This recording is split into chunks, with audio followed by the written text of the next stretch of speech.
Alright, let's see. We get it done. Go. Let's go. That's done. That's done. That's done. Alright, enemy delivering. 10 times unmottoed. Alright. Let's see.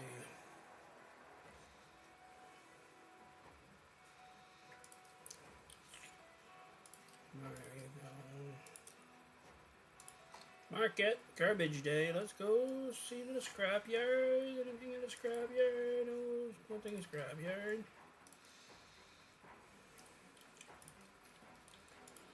Alright, let's go see a dungeon.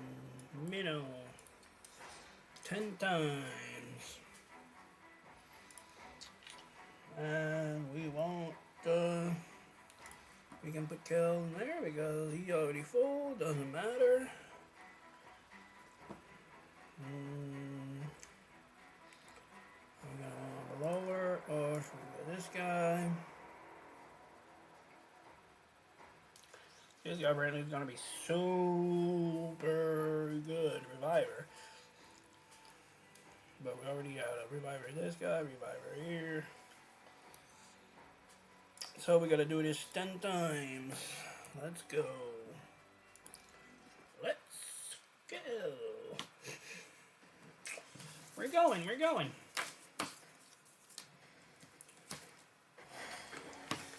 Hello, what's up? Quiet, quiet, quiet.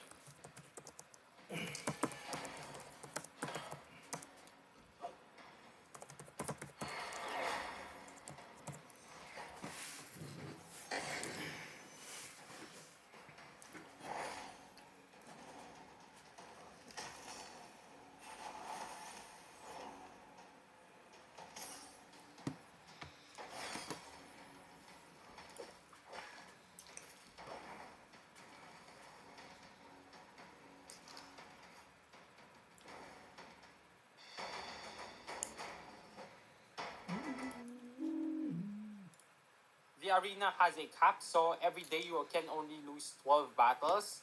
After losing 12 battles, you cannot be attacked anymore, which means you can slowly push on your own pace until the 24-hour reset does happen again. Then you are free to be hit. But right now, we haven't been hit in a few hours, and we've just been constantly hitting as much as we can. And you can see there that arena is really, really hard. I managed to lose to a one-man Haikatoon. That is unbelievable. That's never happened on my other account. But you can really see that the free-to-play life in the Gold Arena is really difficult. As for the Great Hall, we are still saving up as much tokens as we can because I am going to go for the accuracy. I want to get it to at least level 4 because all of my champions, aside from Hoskarol, is Magic Affinity. So going for the Magic Affinity bonuses is going to help out my champions a lot. And if you guys did check out the video yesterday, then you would know that I actually decided to fully book Ugo and to 6-star her as my next champion. However, after talking to Saf a while ago, I decided to go ahead and 6-star Hoskarol, so I do have my second 6-star already on day 5, which is really, really insane if you think about it. And for Hoskarol, I only needed 3 books because this is the only skill I care about. And knowing Raid, I had to basically fully book him, even if I don't care about his other skills aside from this crowd control one. But there it is, it's finally done. We have our next 60 and we also have his skills book. We do have 8 epic books left, and currently I'm very much debating if I want to put it on Tagore, Ugo, or Toragi. The reasoning for Toragi is he is going to be definitely part of my clan boss team. However, he won't be useful anywhere else, honestly. His one and only purpose is clan boss. Unlike Tagore and Ugo, they will be present on different dungeons, depending on which one I need them for. But Toragi doesn't have any of those, he is just a clan boss champion for me. And then for Holstring, I do not have any plans on investing on him further than what he is right now. Because he is only going to most likely be present in the Fire Knights team since he has a lot of multi-hits. However, if Hydra does come, he can be a good option there. He hits really, really hard and brings Hex and decreased speed, which makes him quite viable for Hydra normal. And if you take a look, my Bellower is also fully booked, since I decided that this guy will bring me a lot of crowd control debuffs, which is going to be very helpful on the waves. Paired with Hoskarol, they are definitely going to be controlling the waves really easily, which means Kale can just land the poisons and get rid of the bosses as fast as possible. I've given this tip in the past video, so if you guys want to check it out, make sure you do. But the food that I'm currently leveling up is going to be Diabolist and Outlaw Monk. Reasoning behind this is that if Outlaw Monk is 5 stars, I can actually use him as a temporary poisoner in Clan Boss. And he can also be a temporary poisoner for dragons, which I am in need of help with. Since my only poisoner at the moment is Kale, Toragi can bring some poison, but it's a 50-50. And then for Diabolus, she actually brings a lot of turn meter stuff. And if you pay attention, tomorrow's Faction Wars is going to be Demon Spawn, which means having a lot of Diabolus is going to be good. So I'm going to be farming campaign stage 12 a lot, since I want a lot of copies for Diabolus, so I can just keep on A2ing and A3ing the waves constantly. And hopefully we should be able to get some more stars there. And most importantly, I am really in need of those perception stuff so that I can craft even more perception gear. And tomorrow at reset, we do get Alice, which is going to be a ridiculous champion for our free-to-play accounts. She is going to be very, very good, especially once she gets her soul. And then when she gets her 5-star split soul, she's going to be in Brimstone, and then I'll bring her into Clan Boss. And she will have a really, really high damage output because of the blessing. And she is also going to be my next 6-star. Sadly, I'm going to be very busy tomorrow since I have school, so I won't be able to get another 6-star. But I'm guessing in about 2 days, I should be able to get Alice to 6 stars, which means in less than a week, I should have 3 6 stars ready to go. That is so far with the plan for my father. Ugo, I don't really see a point of taking her to 5 stars yet, same with Tagore. It's really, really early for me to do any of those. I don't really need to. And there was a person asking for my Kale build. Here is my Kale build. This is how my Kale is currently, and he is able to solo Brutal really quick. He can also solo Spider 10, so if you guys are already looking for accessories, that is a viable build as long as he is in lifesteal. And then in Brutal, my fastest clear for stage 3 is 21 seconds. My fastest clear for stage 6 is 14 seconds. I also currently basically have 11 million silver saved up, so I am quite ready for the next artifact enhancement. I am planning to go for another Sabotage since I already have 25 at the end. The reasoning behind this is either I'm going to empower her, Are they or if I pull a so very good much Knights Rev way champion during ahead? the 2x event, then I could actually use the Sabotage to be Faction Guardians All and it would give silver. another 10% HP. However, going for a second copy of her is not the top priority. If I can do it, then it is a massive bonus. Then as for the thumbnail of the video, I am in fact already in Doom Tower. I was going to push this before reset, however, Clan wasn't starting yet. And I did not want to get like a bunch of energy wasted, because at that time, I was actually level 38 and a half, which means I would have to burn through maybe 1,000 energy to get to level 40. And I genuinely did not want to waste any of those since I wanted to be competitive during the CBC. And if we do very well, then we are probably going to be tier 2 or 3 in the next CBC PR, which is going to help out our account a lot. So I try to maximize the resources as much as possible. Taking into account, so let's say, if we did do it yesterday and then before the reset, I would only be able to get, I think it was extra 100 energy.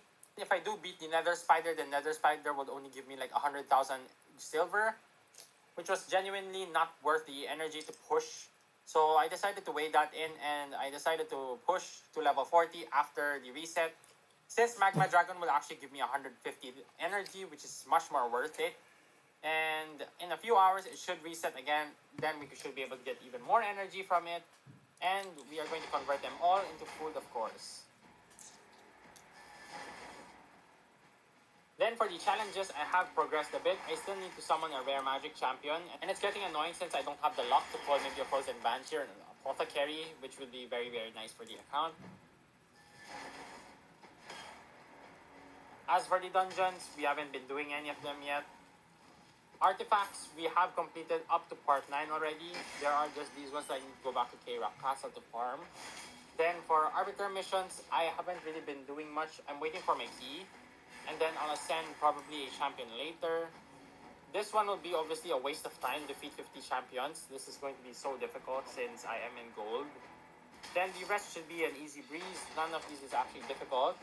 As for these dungeon progressions, I haven't been pushing any of them since I got Hoskerl to 6 stars.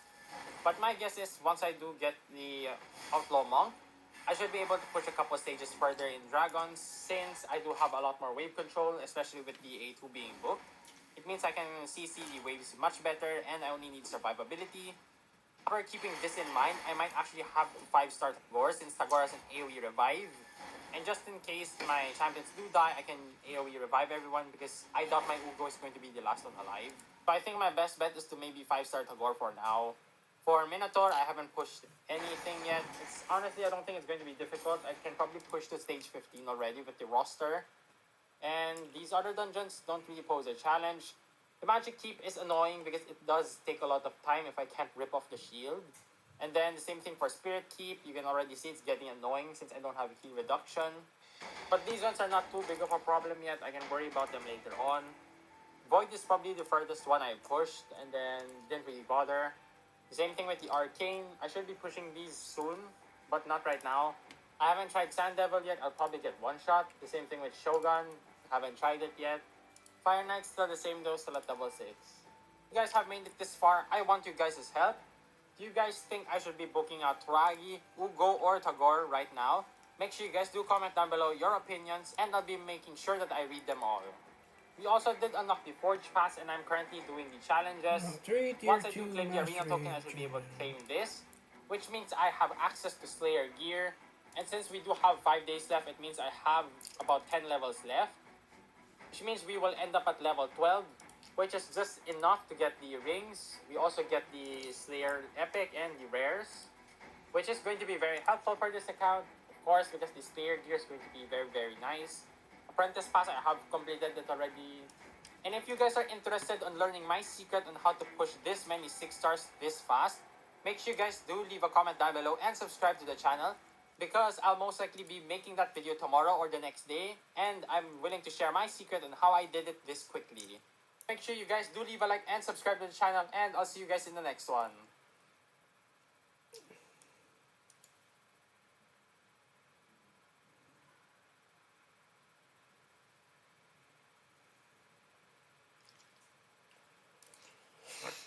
What is up, everyone? I'm Scratch. Welcome to the channel. This is another Raid Shadow Legends video. Hope you guys are having an amazing day, guys. I'm finally back. I've been away for the last 1 week or so, and there's a lot of catching up to do, guys. We're gonna have a guaranteed event starting tomorrow. I'm gonna walk you through it in just a second. Nothing too crazy, but it can be helpful for a lot of you guys. And we do have a lot of different events going on at the moment. We still have some progressive chance events on the following champions. One of them being the new champion added with the Alice in Wonderland event. I'm very curious if by any chance I've missed it. As I mentioned, I was away for the last 8 days or so. Have they announced kind of like a calendar for all of these new champions in terms of maybe one of them being a guaranteed or something else a bit more interesting rather than just progressive chance events? Because yesterday we had a Cheshire Cat, if I'm not mistaken. So I'm not sure if they are planning to do a guaranteed on any of these new champions. So far, when we had the Monster Hunter collaboration, they kind of like gave us a calendar. Not necessarily with the dates, but more of a event calendar in terms of like, this is going to be a guarantee, this will be a champion that you can acquire from different summoning events, etc. I'm curious if they release something like that now for Alice in Wonderland. I don't think they did, to be honest, or at least if they did, I've missed it. We have CP on the 15X right here. I would love a second CP just to be able to empower the other one, but most likely I'm not going to risk it for my 6 void shards, and that's pretty much in terms of summoning events that are currently happening. Now, we are going to have a guaranteed starting tomorrow.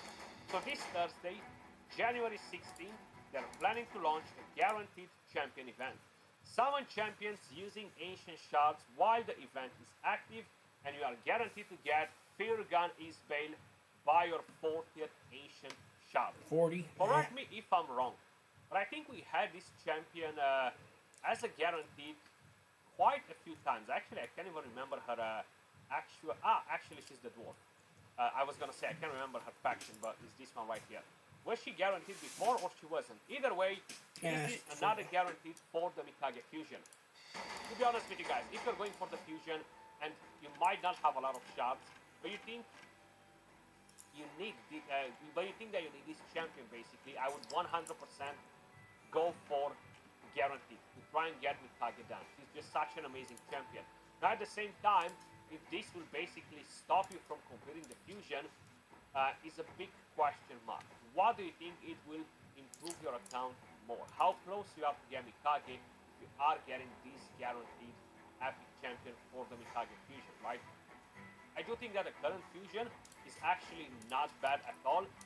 Theox 2.0, as I mentioned in a previous video, a lot of people went all crazy. Scratch, that's a clickbait. How can you compare this champion with Theox? They have absolutely nothing in common. They are completely different. Oh yes, they do. They are the only two champions in the game that have a skill that can enhance the damage through an ally attack by 10% per each debuff on the target. Theox and Mad Hatter are the only two champions in the game that can do it. Theox is a damage dealer. Of course, is not Mad Hatter because Theox deals crazy damage as well. He has a lot of other things in the kit. But Mad Hatter is a support champion, and Theox doesn't do what Mad Hatter does on the other side. On the other hand, either, right? All that matters is basically this kit, Theox 2.0, and I'm still gonna stick with that because that's the reality. Either way, I do think that he's a solid champion. I don't necessarily think that he's going to change my account, but I feel like he's definitely going to be very impactful on a lot of accounts out there.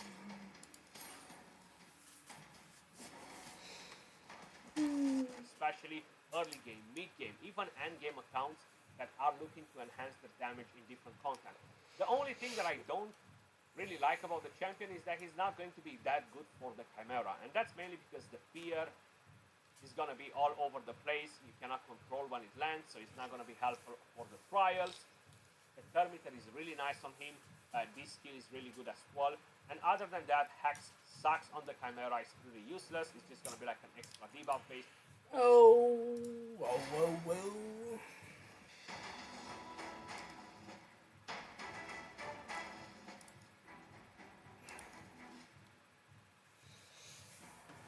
Oh, let's see how far we can make it.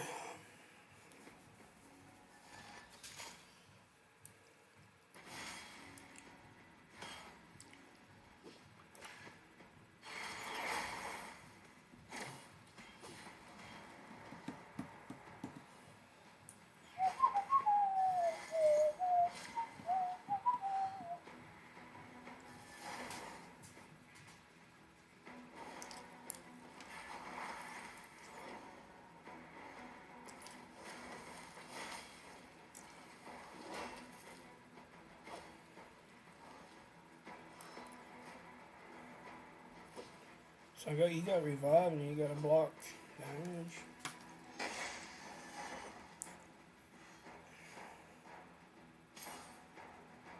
She's naked. She's still alive, so. Oh.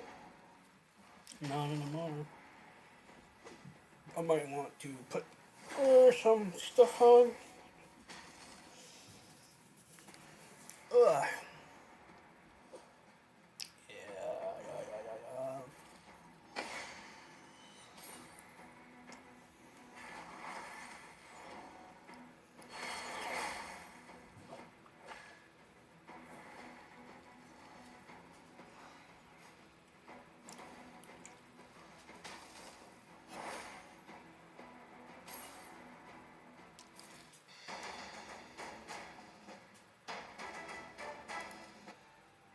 Extend stage 11.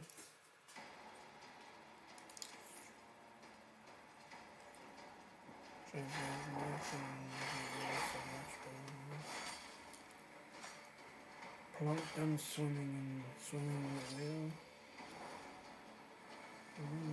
New divers, I bring survivors.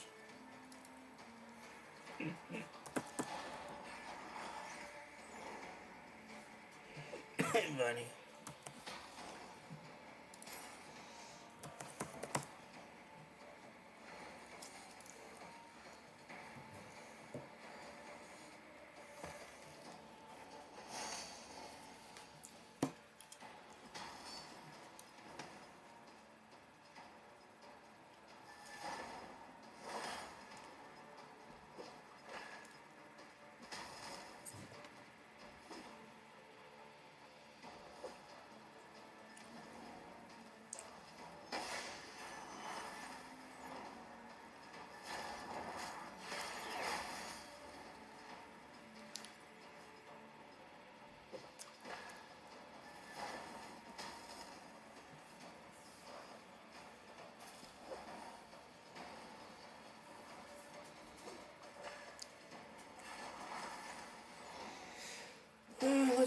her in some sort of gear before we go too far, I think.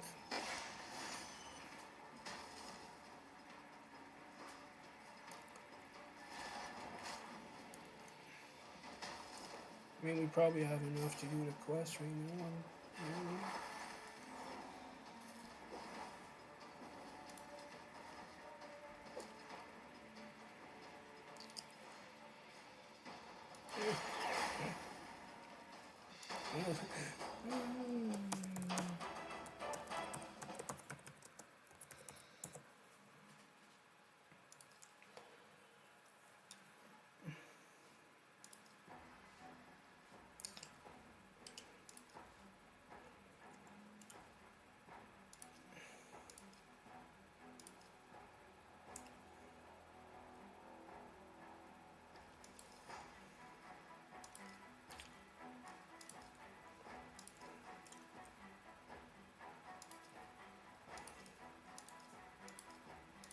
She doesn't need accuracy, so she needs to be tough. Speed and tough stuff, speed.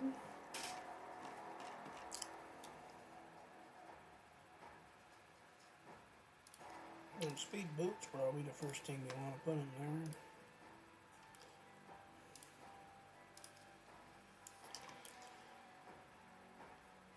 Regen speed boot. Kind of sucks a little bit. 2 stars. And the defense speed boot. No one is life steal. Perception. And perception will give me a bit of speed. And it's only a 2 set. It's 4 stars. I don't think you can do life steal. I want to do this. Then we want to go with probably a chest with some sort of HP, defense.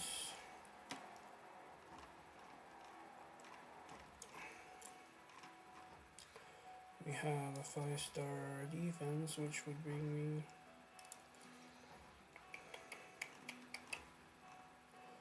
we have a 6-star HP, that's a lot of HP.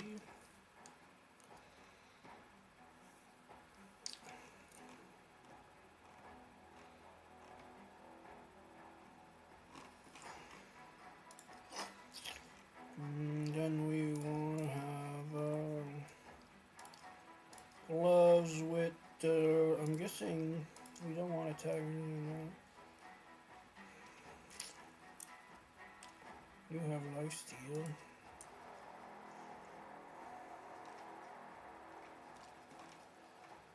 Five-star glove defense, HP. Resist.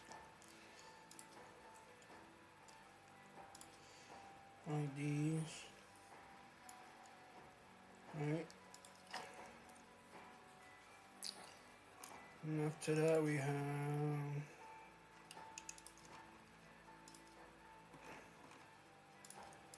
Windows 3. Doesn't really matter. I'd like,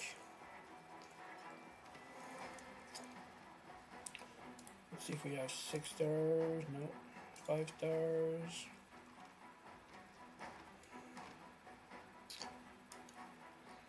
We have life steal. If we have a chest life steal.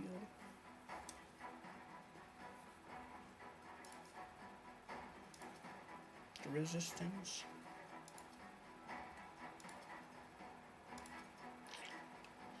Speedy.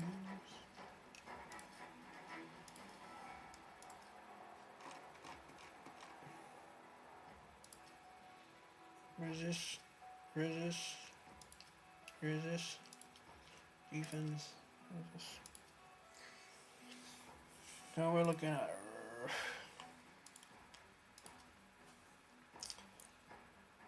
we would be looking at a resist on my chest instead of a lot of HP.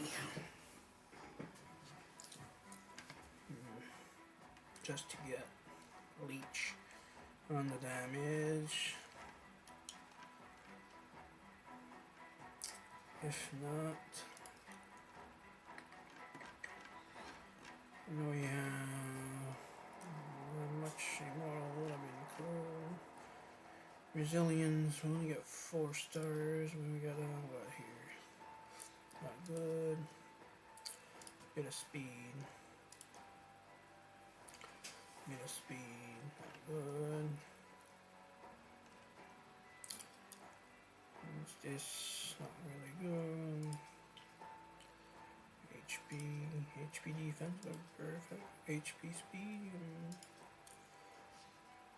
HP crit rate.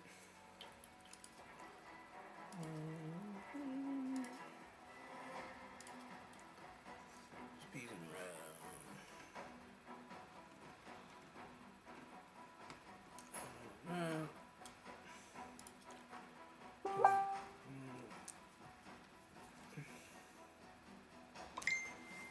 Multi-doom door. There's a guy.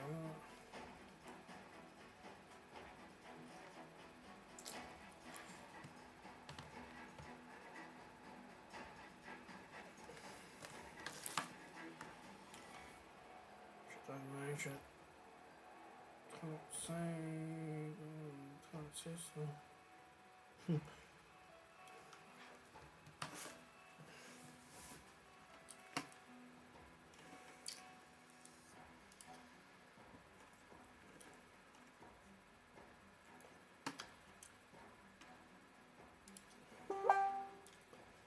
A lot of HP, bit of a speed,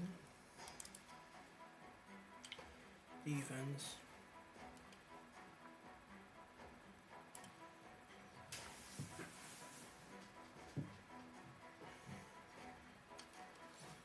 It's useless to have Savage and a healer reviver, but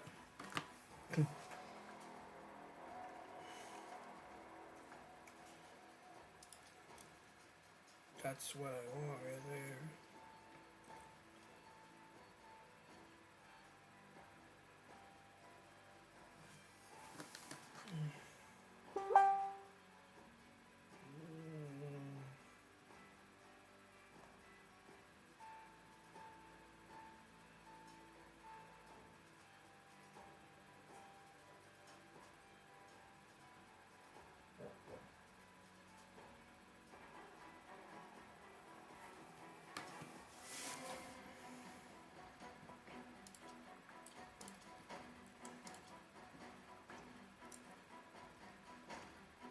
Yeah.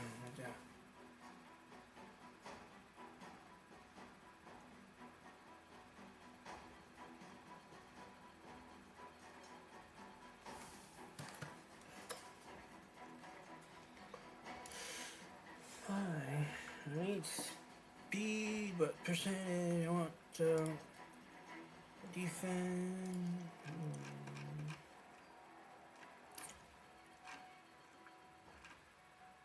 Alright. Substats. We're looking at HP. And speed, mostly. No, but defense and speed. That's pretty good helmet right there.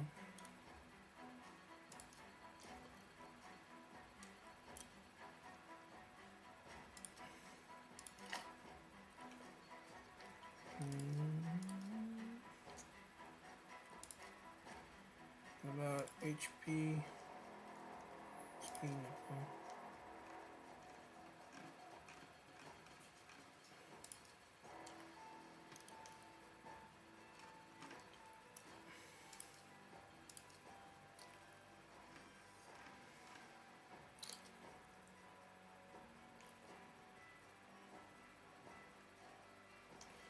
I mean, just as good as it's gonna get, I'm guessing.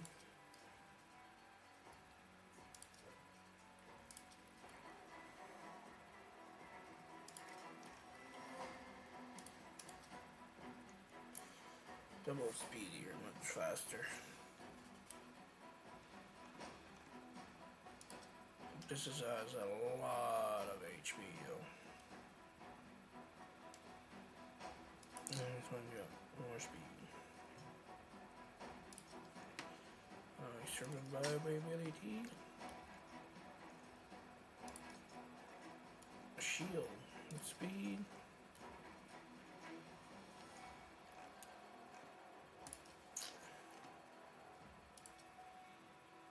Accuracy. There's a perception. Speed get. Defense percentage.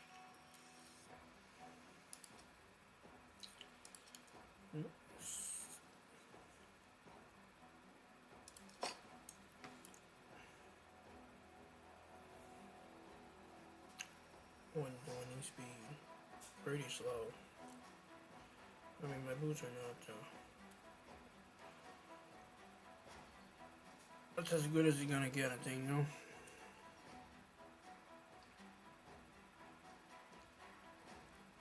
Quit.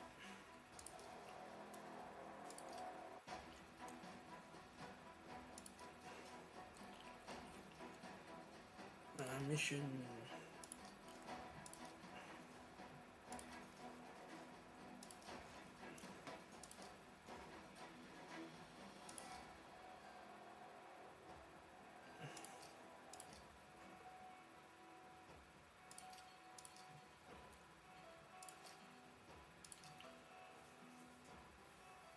I don't remember how to build him. Tagore. Woo! You know, it's great for them to have a noob like me play the game in their competition because I'm not that good. I'm not like super pro. I don't know everything. I'm far from being like top player there. I'm okay there, but then I use their tools. I use their stuff. I go on the website. I go watch their video. So I think it's a win for them to have a bunch of clan boss booster dungeon carry. So I think I went with clan boss booster. So I'm gonna go with that. Shield. That's what I got, the shield there.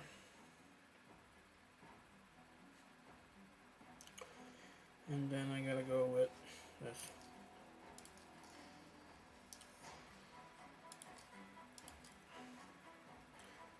Unlock tier 2 mastery for 2.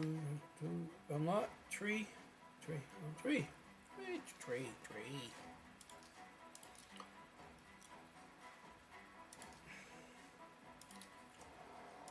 What's 2?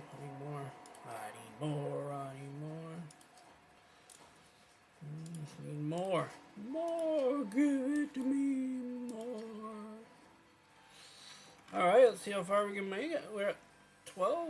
Let's see 12. Are we able to do 12?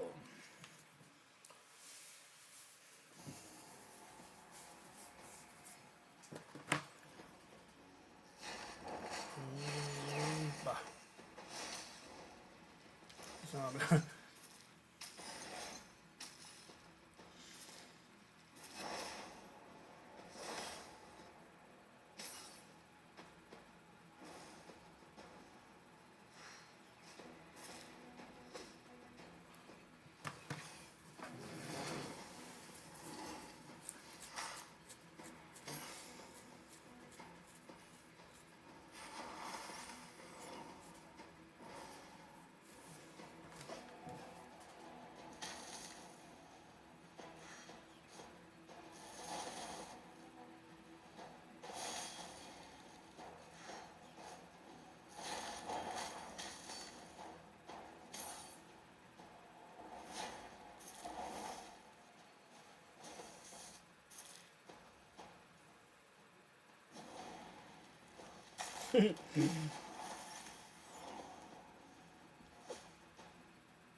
We do have a nice bunch of buffs. Speed, shield, ally, protection, increased defense. We've got some debuff. I mean, weaken, block buff, not weaken, but decrease defense, poisons, small, big.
It's pretty tough, but it's doable. The next one is probably going to be my limit.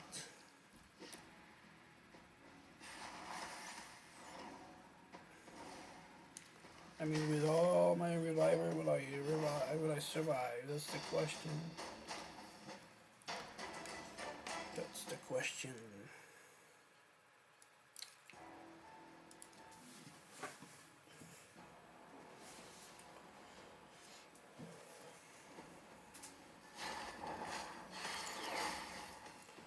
I gotta look up kill.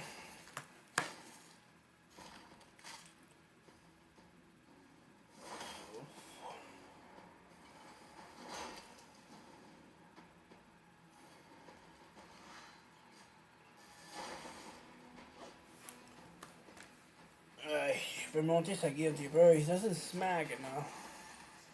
I'm not sure if I got crit glove. I think I do have crit glove. It's my chest piece, I think, that sucks. Okay, I got good boots. I'm pretty sure I got crit glove. But my chest piece is garbage. Alright, we're gonna need some revive. Let's go. Let's go revive. Revive. Oh. Oh, she took it down.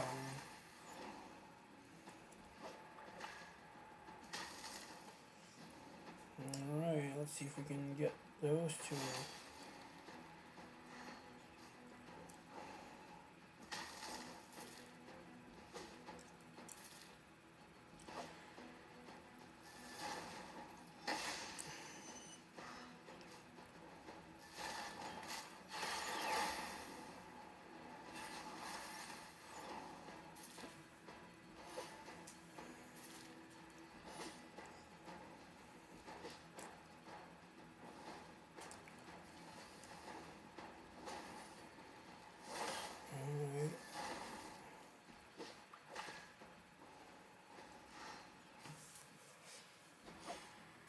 She's like a distraction. Ooh, easy target. Like you all go for her.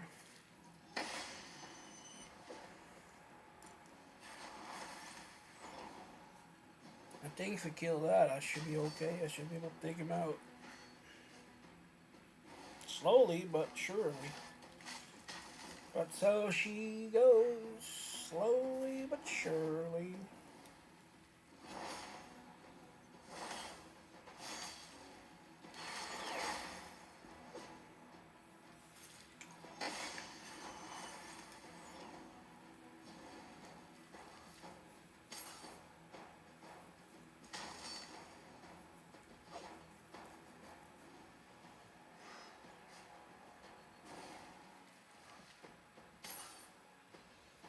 Nice out, went outside, buddy came over, we got the tire off, winter tire off, the spare car, the parked car.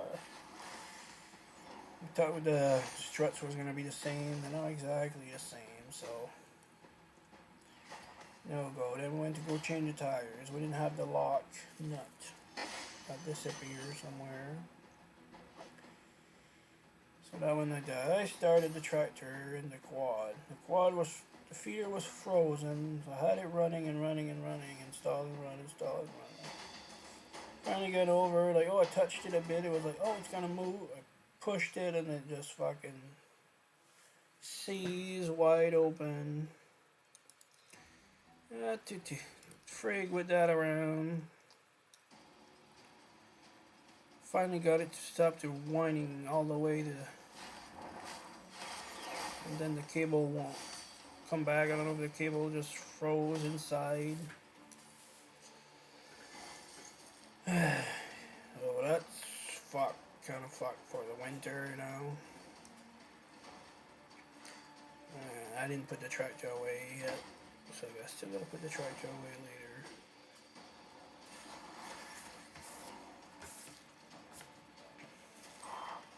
I don't like winter.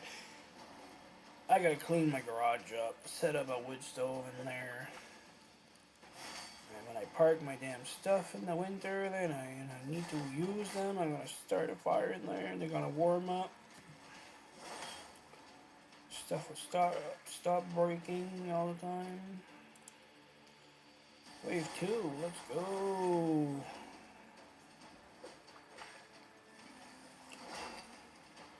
Okay, he landed.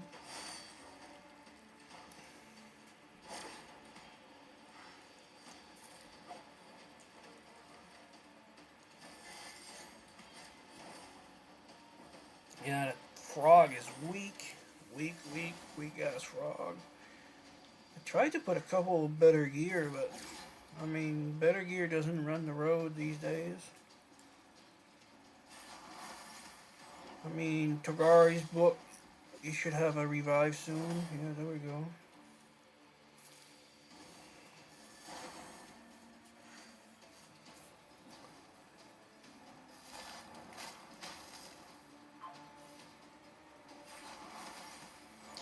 The thing I don't understand if some people are soloing stuff with their Kyle. Like, wow. I do go to check for chest piece for my Kyle though. I believe my chest piece is garbage. I believe it's a flat stat. And I believe that he can fly.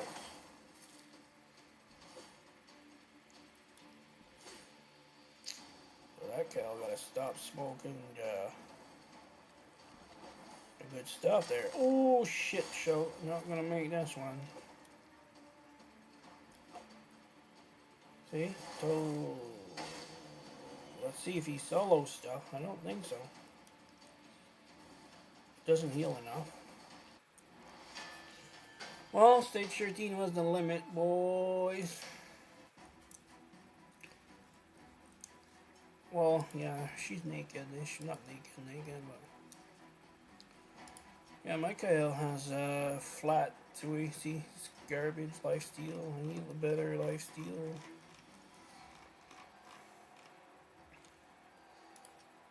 And we got resistance, not much better. Resistance, defense, resistance, attack percentage.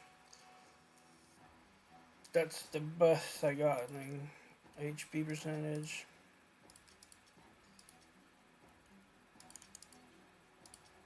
Like, I really wish this was like could re-roll. But these gloves are great.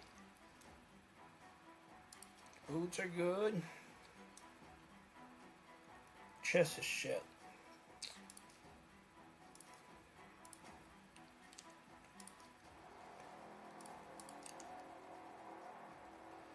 Man, I'm not gonna make it in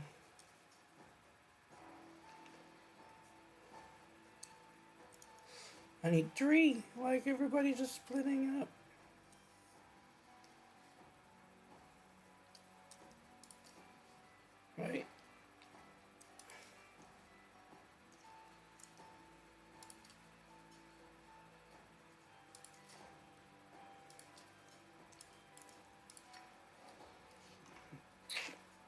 Yeah, I made it 13.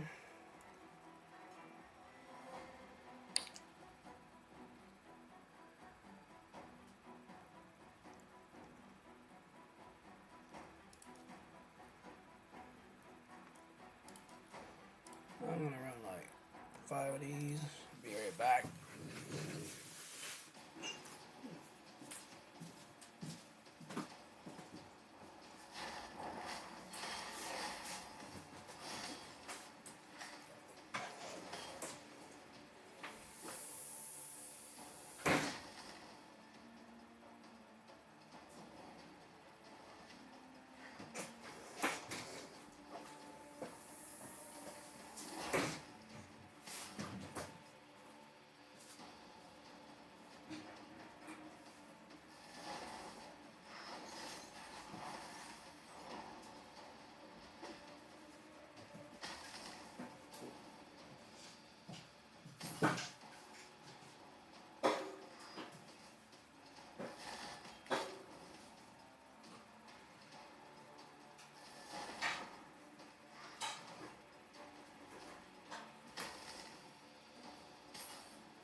ate shit.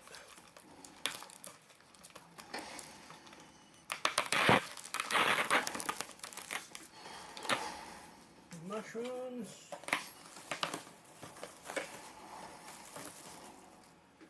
Magical mushroom from Alice. Alice Wonderland. He's got mushroom. And the guy is on top there, smoking his pipe. Telling Alice to eat the mushroom. Or she'll make some dreams. Yeah, it's too bad there was none of that caterpillar guy. Like, that would have been a cool character to get. And it would have been like attacking, puffing some smoke or something. Yeah.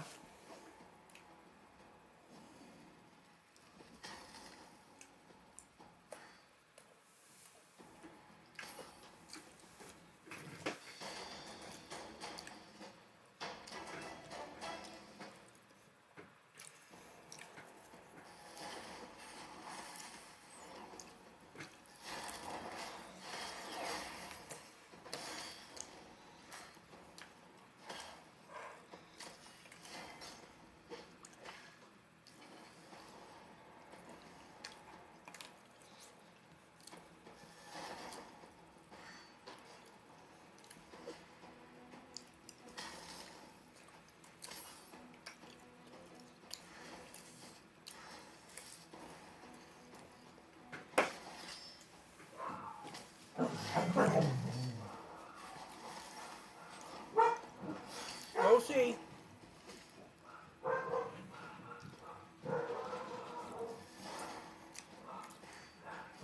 Who the hell's here?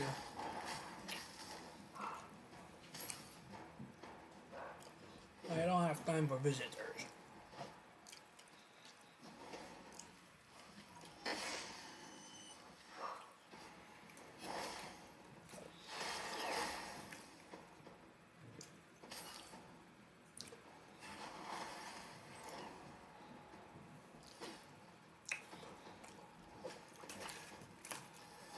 I don't come back shortly. I got visit.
Yeah, good girl. Stay. Stay.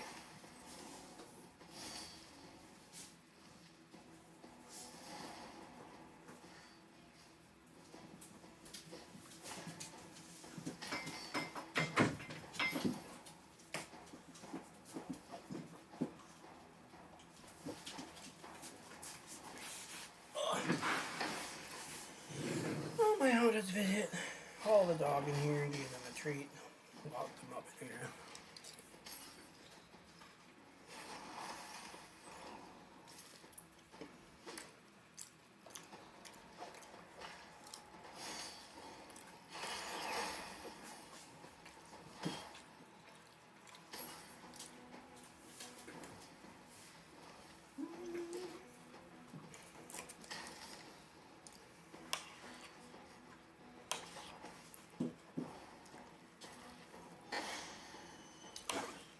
Okay, you know you gotta see ya.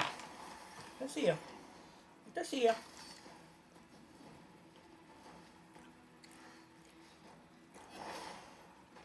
You had enough. No. On fait un bon chien. Couchez. Couchez. Ouais, on fait un bon chien. Là. Un bon chien. Ouais, un bon chien. Yeah. Ah. Let's see. You got enough? Finish that quest. Most likely. This one's green.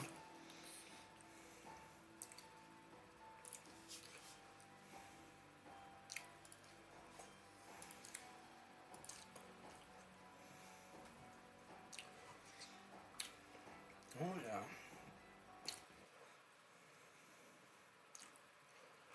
Which one was this one?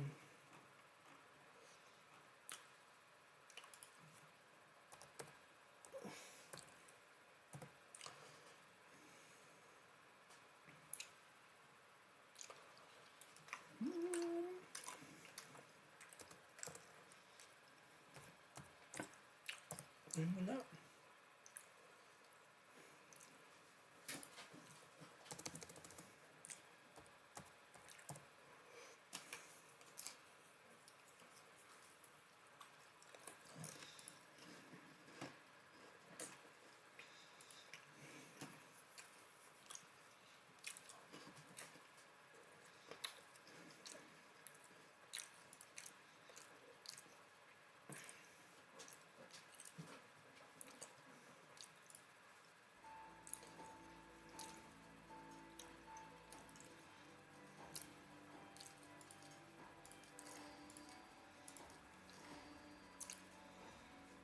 There we go. Win a total of 5, 4-star, 5-star, or 6-star if I'm stage 5 or higher in Ice Golem. Oh, let's see. Ice Golem, well, how far we are. Alright. I'm fine with that. 3 to 5, Ice Golem. Let's do it.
Well,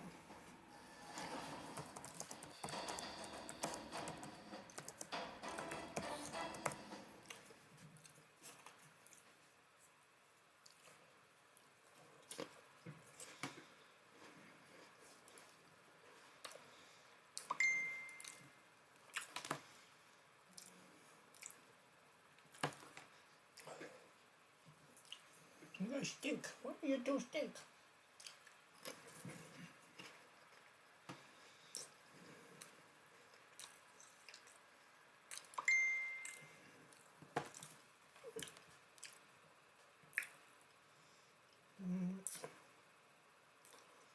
Um,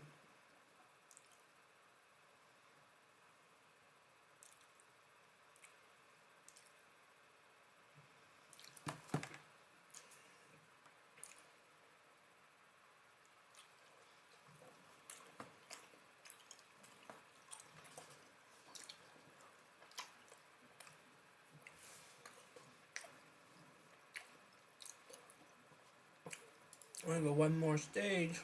Is it worth going more? Let's see.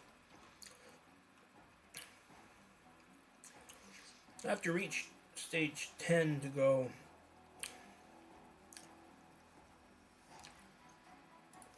We'll see.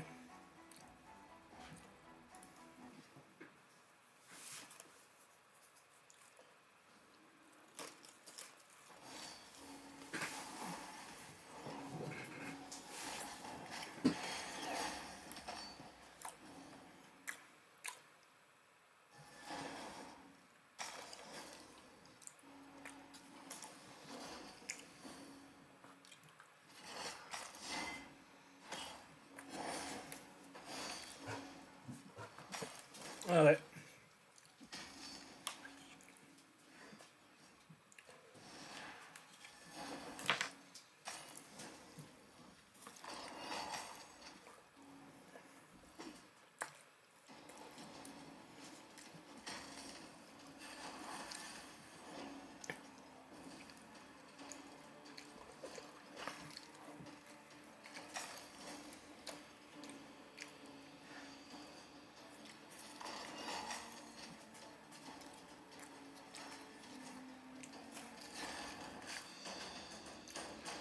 You know what's funny? My aunt, she came down and she drove down the driveway where nobody is parking because the driveway are iced. But it snowed last night. She came down right down the driveway. Lucky she hit the fucking the deck. I mean, on the flat ground it's a bit better, but in the hills they're ice. There's a possibility that she doesn't make it up. Oh, free tire has shot.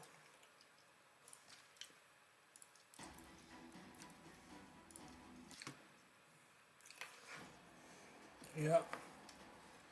Nobody's parked down there. The truck and the van is parked on the side up the hill. Then you think maybe there's a reason, right?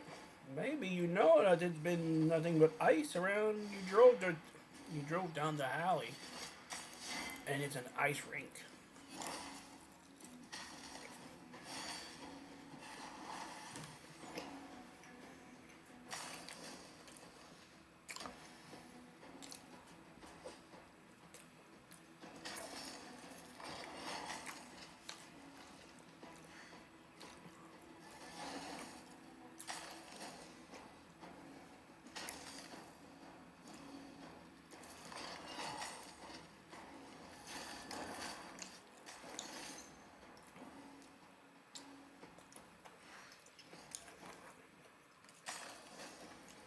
Maybe she got pin winter tire, be fine.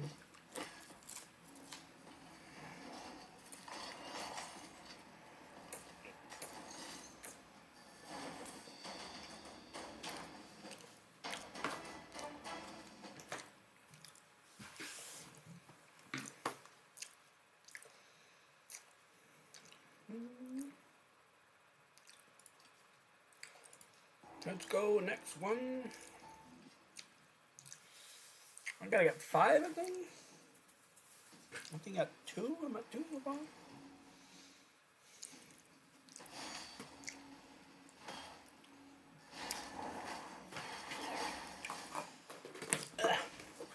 The Greek did that. Yep. Like, whoop.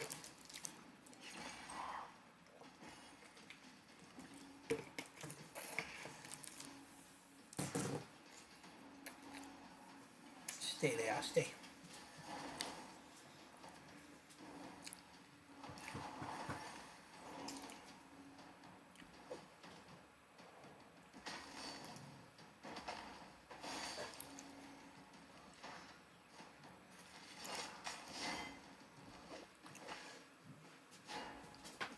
Kushta. Kushaj. Kushaj. Kushaj. Kushta. Wow, laisse s'en aller. Laisse s'en aller.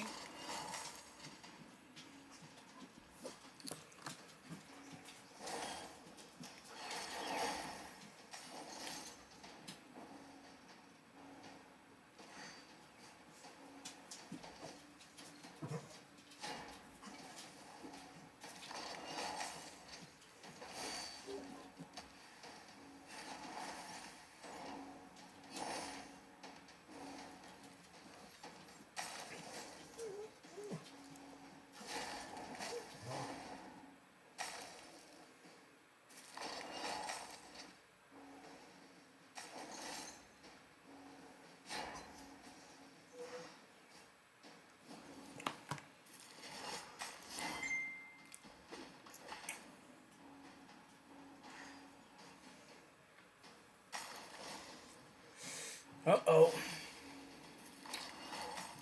We're not making any further than that. Oh, come on, just hit the damn. Yes! Stage death. Woo. Crit rate, defense. That's great.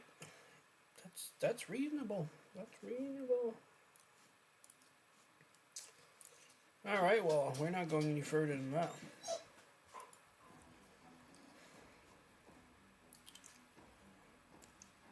It is number 10, though, where you get 4 and 5. This is the... This is the... Well, we're going to lose. I feel like... most likely going to lose. Oleare.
Option.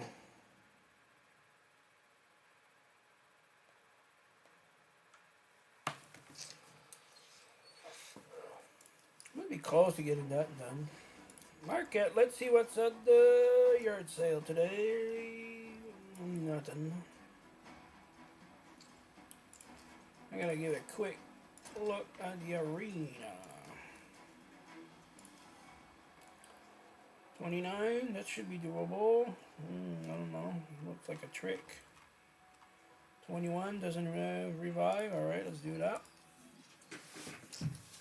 Ow, pitulala, push the door. Push, Couchez. Be good, pas. Couchez, ouais, vous allez voir la visite, mais la visite ne veut pas vous voir. Oh, holy moly.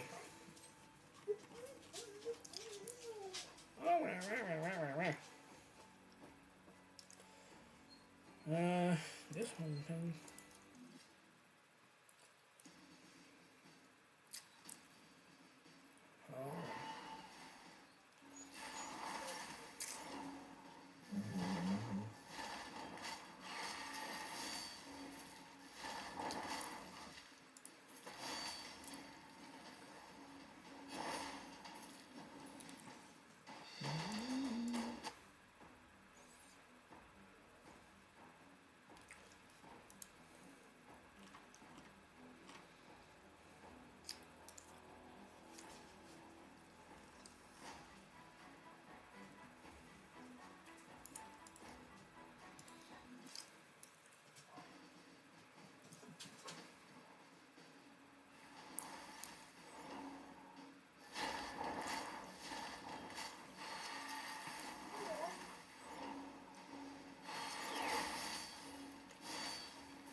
Tough, huh? Copycat.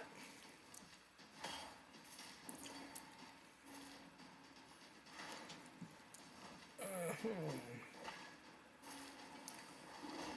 screwed. You gonna use his revive? No. Oh my god.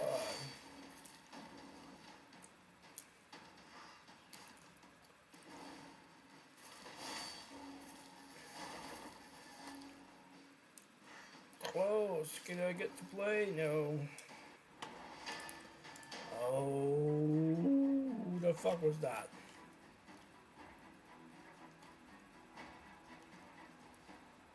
Hmm?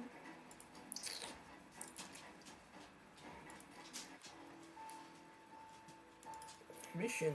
I'm down to one. One more.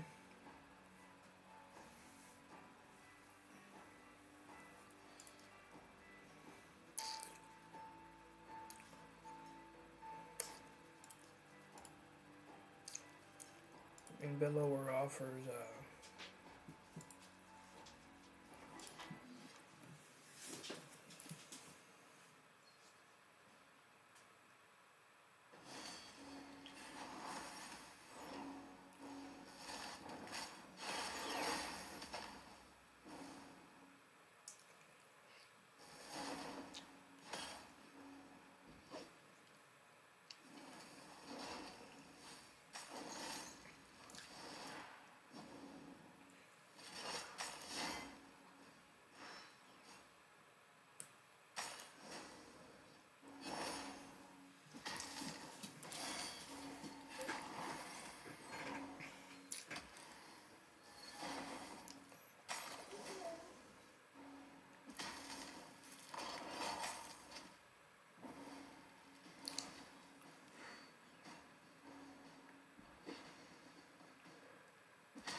of course I didn't get to get a brew. I got to get a brew.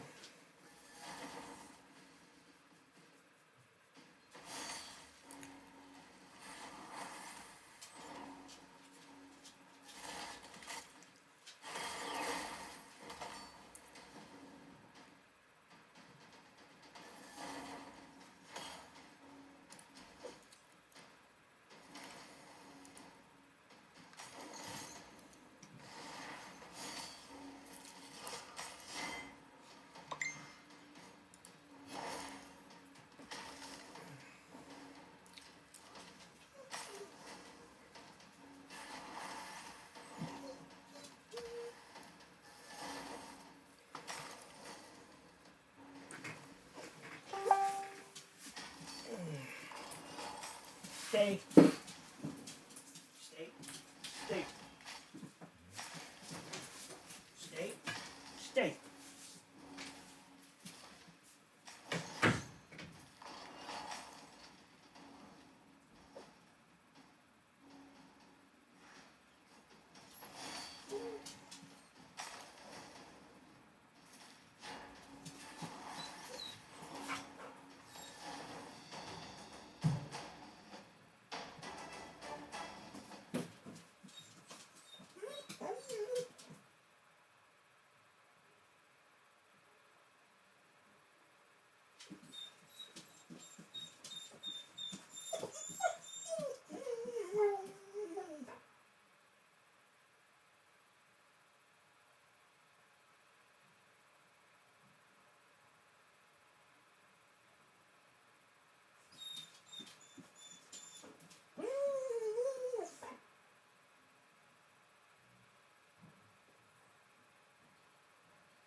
rapide. Ah, il va me faire suer, hostie. Un 3, une brew. Un 3, une brew.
Yeah, there we go.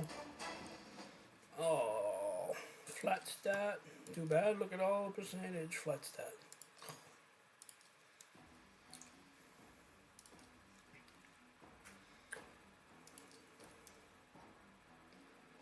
Get 2 rank, 5 champ.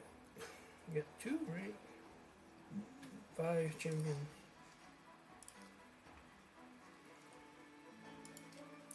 Oh, I can level them up, I guess. The one that I already have doesn't count. No. Back to grinding some. I got one there.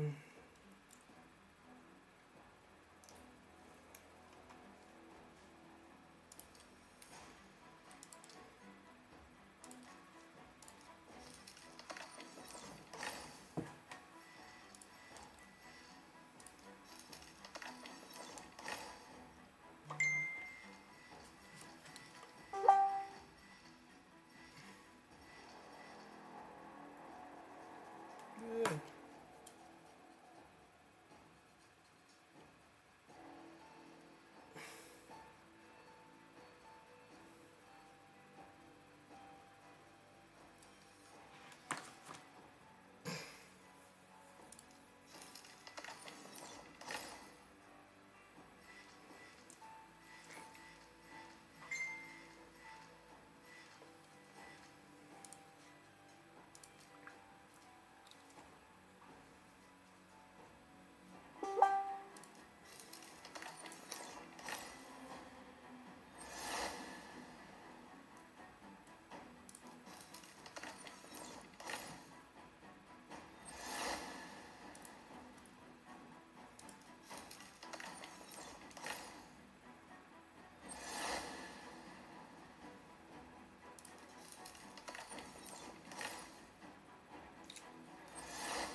There we go.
I'm gonna finish those 2 3s. I need like a in Brutal. Can I get 5-star?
How easy was that?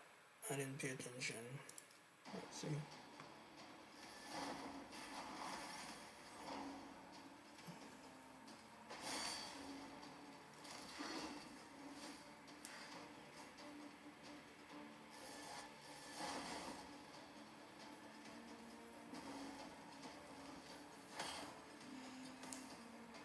How did you make another 60? I don't even have enough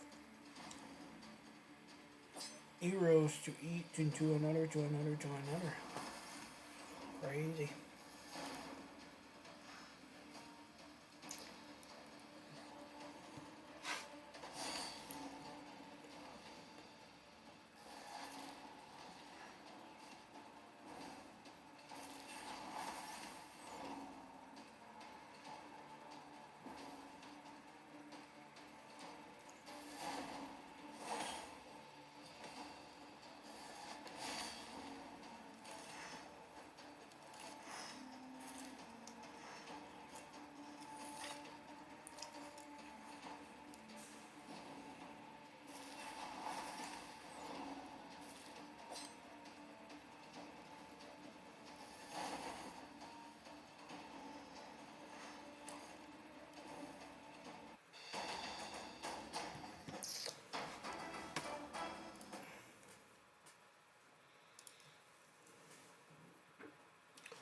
I mean, it's not that crazy fun.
Basically, and debuff spread again sucks on the Chimera because you don't have any other enemies to spread it on. But for other content is actually solid. Even for PvP, like if you guys watch the video on Alice, I think he was super annoying. Like that fear was proccing non-freaking stop. Now, I quickly want to talk about a couple of different things, guys. And I've released a video related to the new legendary rally. Right now, when I recorded that video, which was probably almost 2 weeks ago or 1 week and a half ago, I had no idea on how we are going to basically acquire the new legendary rally. And what happened is basically they dropped all sorts of new materials, and this gives you a chance to forge it. So the problem is not guaranteed. It's a 50-50 chance to get either the event one, either to get some of the standard rallies. So it really sucks if you're not getting that legendary rally. I do hope that they are going to make a similar event like they've done for the epic one, so everybody has a chance to get the legendary one, because it's absolutely game changing. I'm not really a fan of the entire system. Like, if you're doing the Queen's Fury tournament right now, you're going to be able to get an epic one. I can't even really remember how many points you need to score in order to get it. It doesn't really matter anyway. Overall, yeah, it's a nice rally to have. It's not going to be absolutely insane, but it's a pretty strong rally. So I am hoping that they will do something similar for the legendary rally, so everybody can actually get it. I've got some trashy epic rally from my 100 legendary materials that I've used before. And I won the Champion Chase tournament. I have 75 more. I'm going to wait for 25 more before I'm going to gamble again, right? So I really hope that I'm going to get that new rally, because if not, I'm probably going to lose it. We do have some rewards, but usually they tend to be like the epic materials rather than the legendary ones in all of these tournaments. At least that's what we had so far, except the Champion Chase one. Now, if we are going to go over to the Clarion Play calendar, right here we're going to be able to see all of the upcoming events, at least all of the events that are related to the fusion. And as you guys may notice, we actually have a lot of different events that will give us these regal masks. I'm not sure if they will have a different name based on the rarity. By the looks of it, it doesn't seem like it, because the Classic Arena Takedown gives us rares. At least that's what we got from the previous one. The tournaments usually gives us epic materials, and seems like the Summon Rush event that will start this Friday will give us as well some. Now, most likely this will be legendary, and maybe epics as well. Legendaries probably, the legendary ones probably will be locked behind a big paywall. Like, you need to open a lot of sacred shards or shards in general to smash that Summon Rush in order to get the materials. I actually went ham during the champ chase to try and get the materials to basically get a freaking relic, because it's so OP. And then we're gonna have another Summon Rush right here that will give us additional fragments for the epic champions, for the that.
I got so much accuracy I don't need it.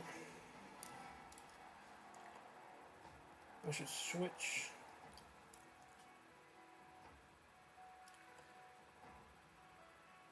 Switch them over.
are being used in the fusion, and this as well will give us the masks as well, right? So basically, a lot of summoning, most likely the legendary ones will be locked behind summoning events and tournaments. Not the biggest fan of the whole idea. I'm just still hoping that they are going to do some form of a guaranteed way to get the legendary relic. And I'm talking about this one, guys. If you guys are not aware of what I'm talking about, the cat's case. Insane. It's almost the equivalent of having the 6-star crushing grand that you can move from champion to champion. Crazy. Yes, you're not going to get all of those additional stats, but being able to ignore 20% of the target's defense is going to be absolutely massive. Plus, you're going to be able to add some crazy gemstones on this one. So, super worth it. Hopefully, they will make it guaranteed, because gambling is not the best thing. And I did miss quite a few things. Let me know in the comments down below if you guys are still struggling with the event dungeon. Do you want me to do some guides on it? As I mentioned, I was away for the last 8 days or so, I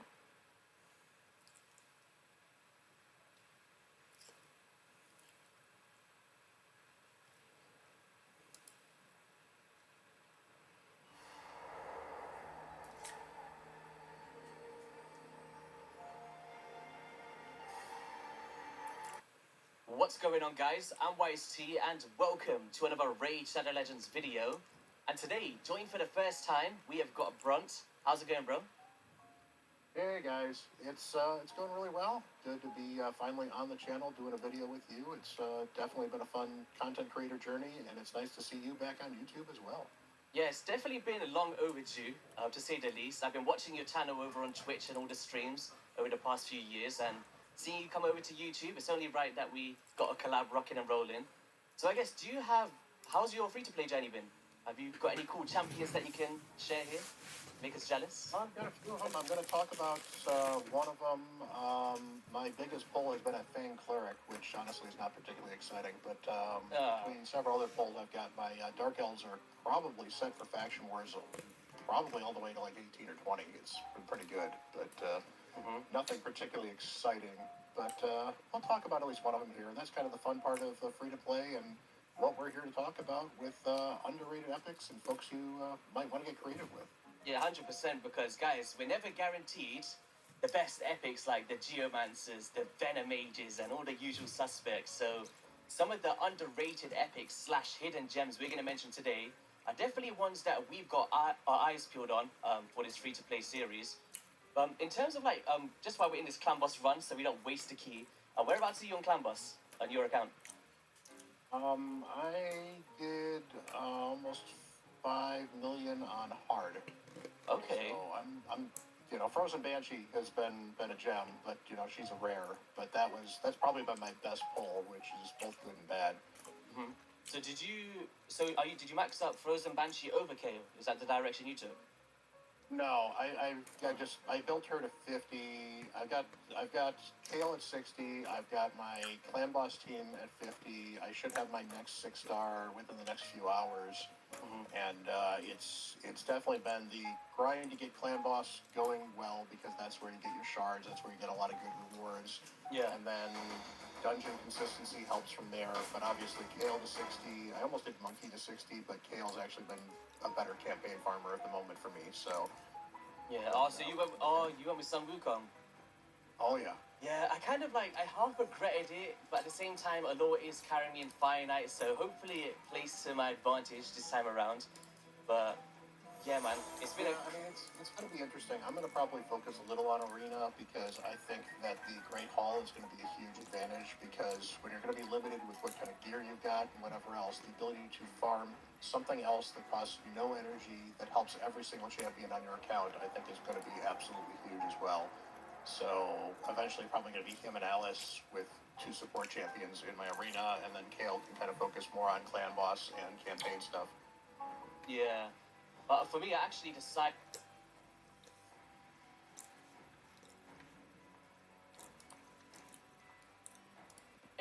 spoiler.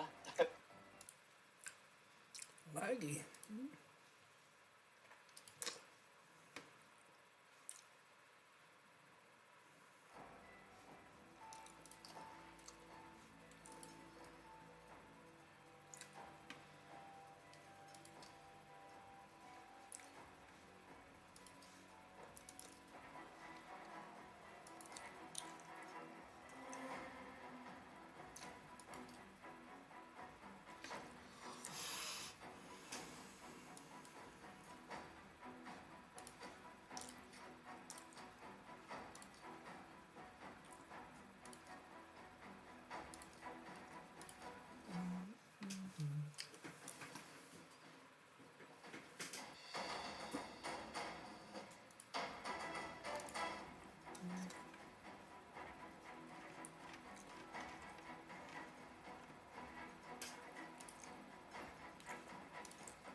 I maxed up my KO, as you see, is rank 60.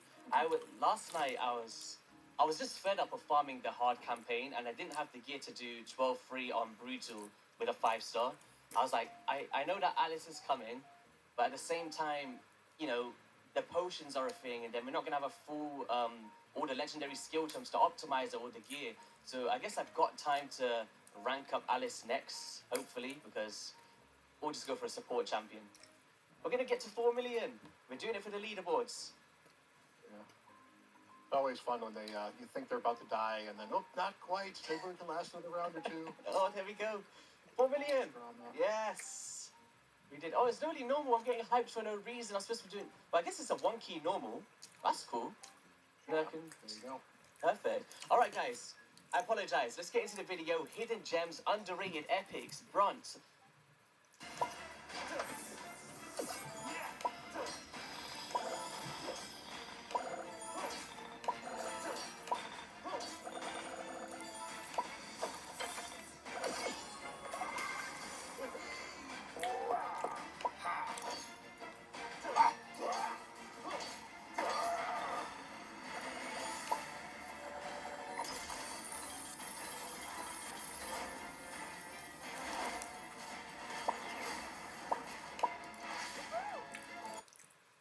Do you want to let us know who's the first one on your list?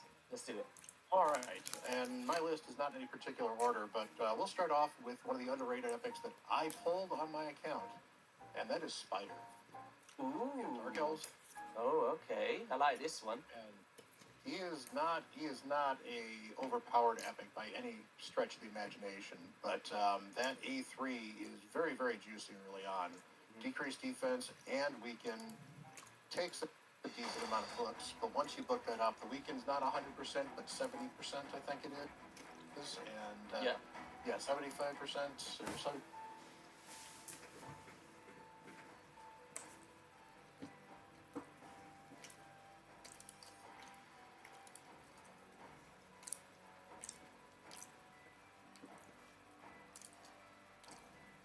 And then the 100% decreased defense, so clutch, so useful early on.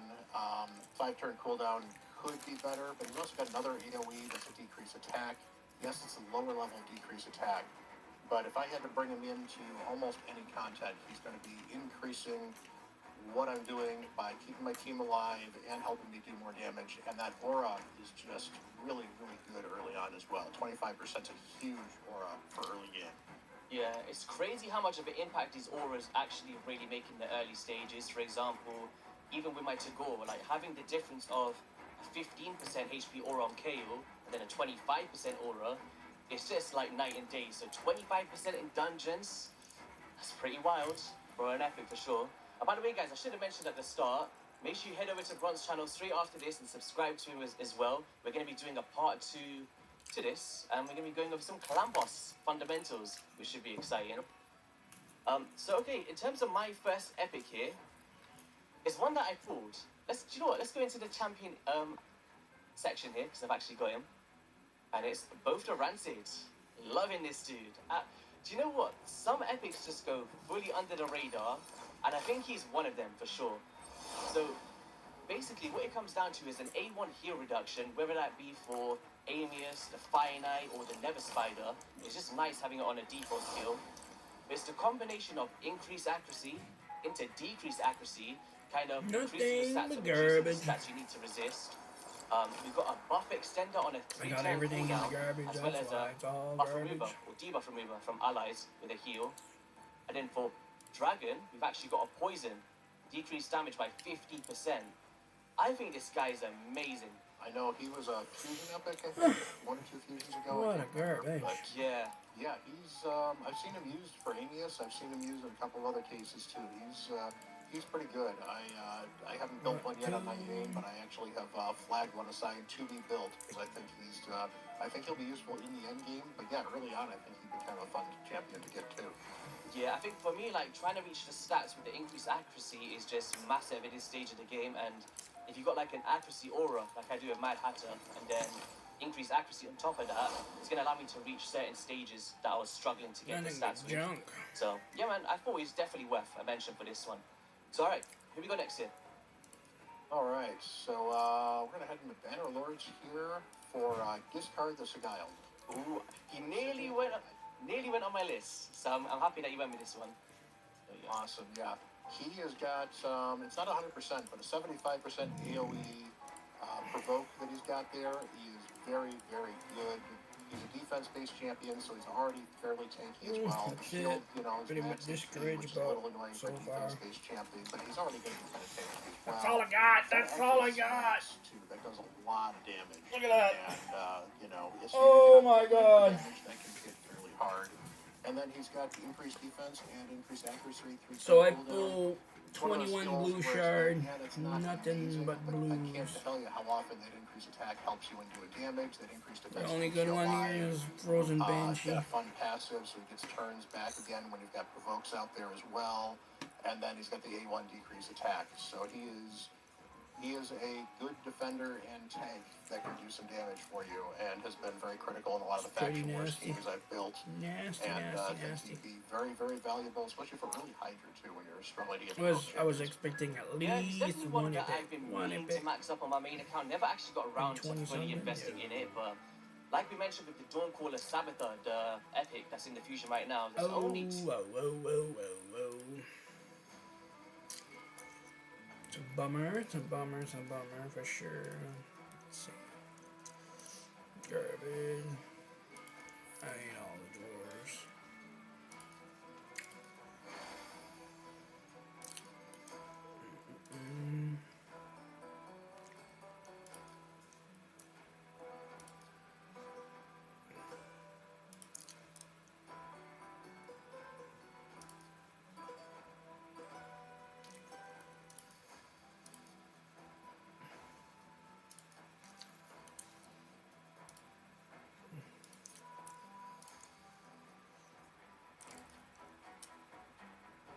Yeah, I got.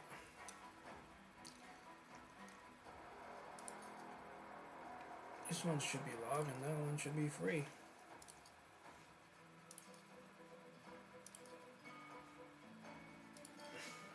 Why am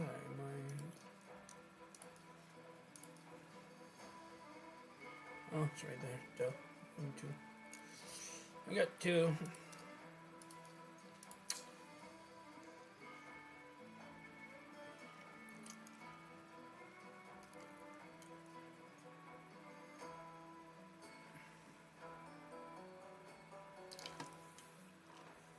It's pretty discouraging.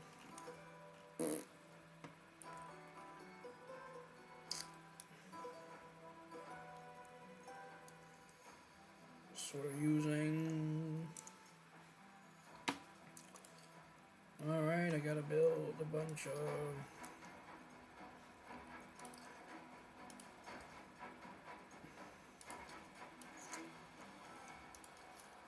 $500. I don't know if it's even enough. 500.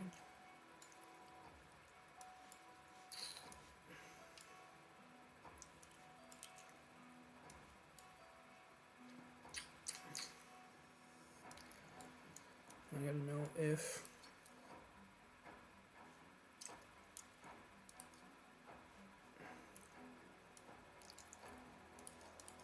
I don't know. Can she solo?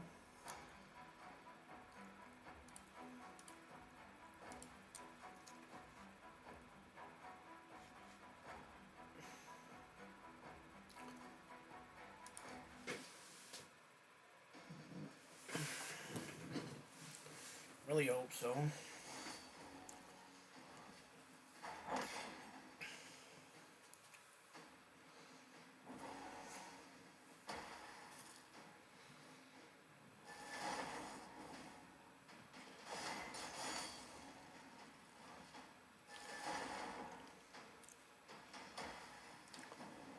Should be okay. Think.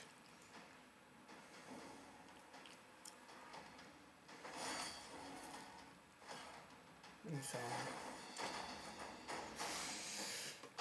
alright, so I'm gonna go and replay.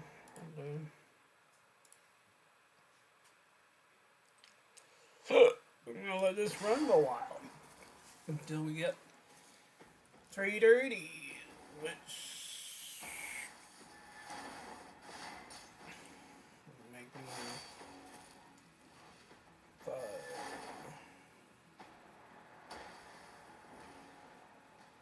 because I gotta make some twos.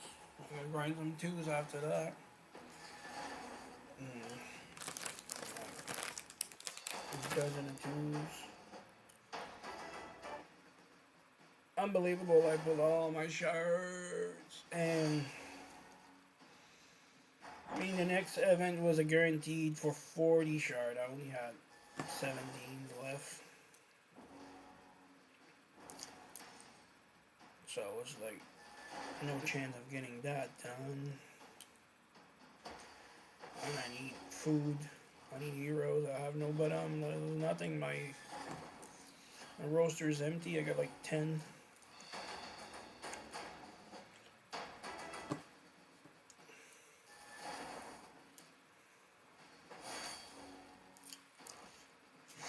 Alright, I'll be back.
Hopefully we didn't lose too many.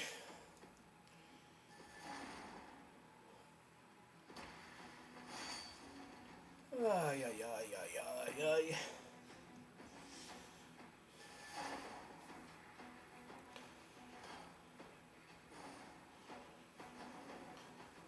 It doesn't take long for this game to just become a grind festival,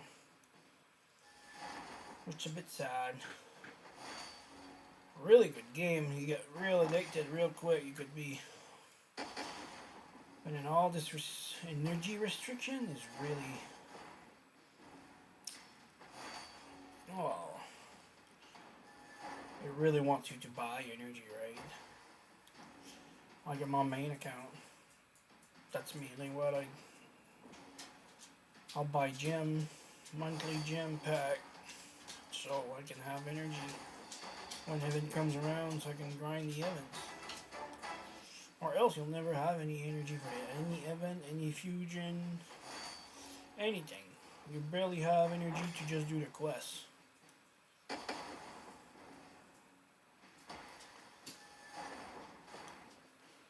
What's on, Dory? What is it? You need to go pee? You need to go pee? You wanna go outside?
Look at you, Dory.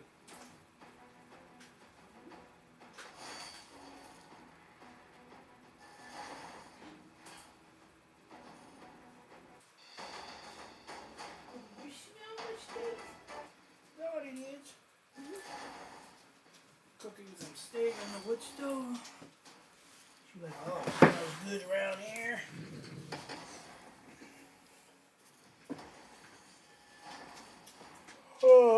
Where am I at now?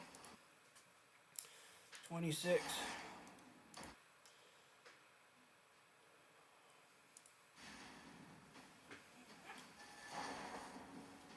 Oh, hello. A little chocolate. You're out of chocolate. No, my lip is chapped. Oh, You know, like rough. oh. I thought you needed some chocolate. Yeah. Oh, this room needs a going over. Oh, no. I don't know. I just feel like so much stuff just like came in here. Like my hair dye, that doesn't need to be in here. Uh-oh. Hey, some stuff doesn't need to be in here. Will you need to be in here? Yeah, I didn't let Dory chew on that bone too much because, well, for one thing, it was all dirty, but Leah seems to like them that way. Yeah, so, Tastier. yeah. Oh, I put all my blue shard. I got fuck all. No. I needed to make. I needed food. I don't have any. I'm out of. Just out of it. Pull all the blue. Nothing but blues. Not even one little. One little good rare. which I already have 2 poisoners. Why would I have a 3rd poisoner? And I'm like, come on. It's too much. Just too much. Too much investment for similar. Why? I just put wood there, so and it just reignited. Smells good though in there.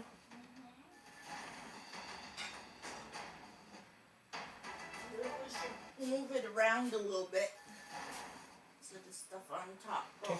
Take it for dry. Down to downtown. The spoon here was full of.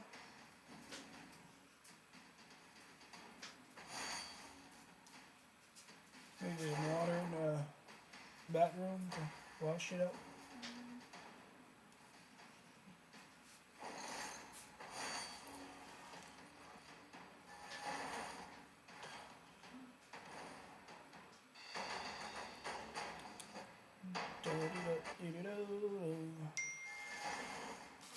Oh, what is it now?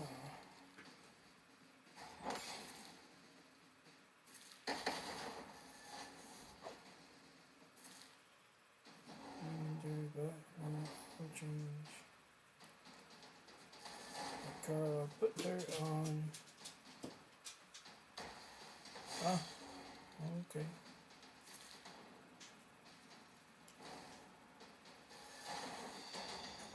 Alright.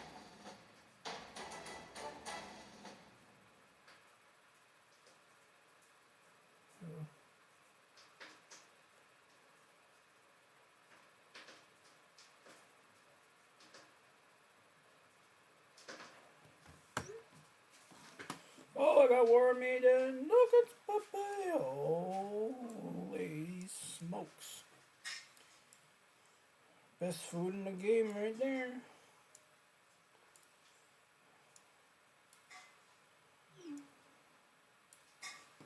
Oh.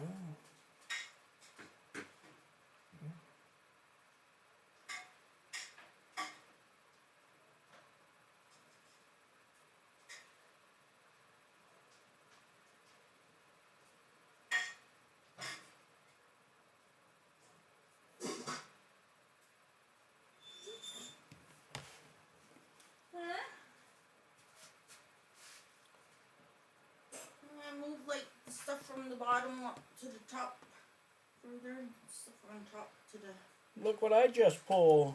bottom. A nice piece of ass. Oh gee, I think I have her. Yeah.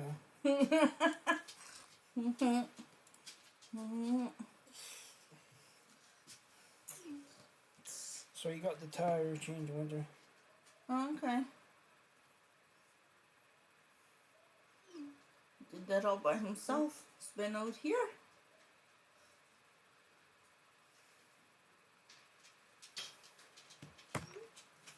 No, you went to the garage because there was a lock. We couldn't get it. So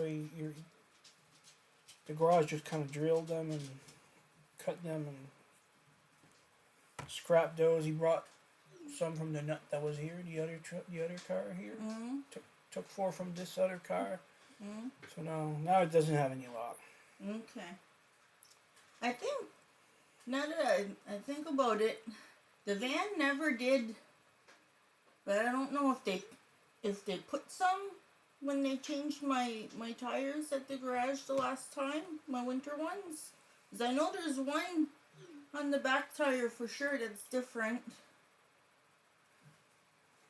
Did I get 2 in a row, really? No. Alright. Yeah, I don't know what happened to that lock. I know for sure. It was in the little bag. I thought 100% I put it back in the car when I went to the garage. Where did it go? And I thought when they cleaned the car, we seen it there, and I said, oh, this has to be stayed in here. Where did it go since then? I don't know. But they're sure making that car their own. Yeah? Oh, CDs in the dash, all kind of stuff, snacks in the doors. The things are full of stuff. Jesus. Don't have a lot to clean out when we take it back.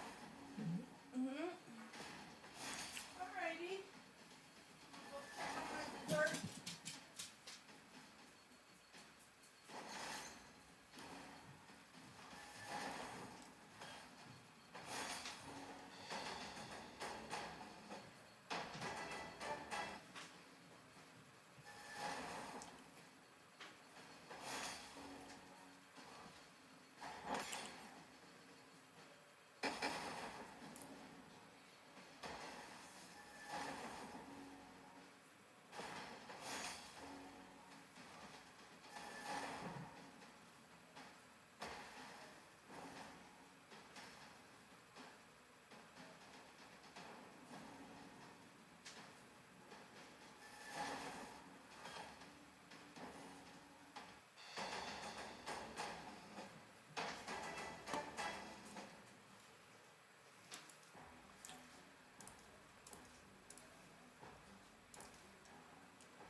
I did the quest. I got probably due to do my clan boss key. I'm gonna try to make Tagar level 50. I'm thinking my frog maybe like go 50 first because he's the weakest link, but he's good. But he's the weakest link right now.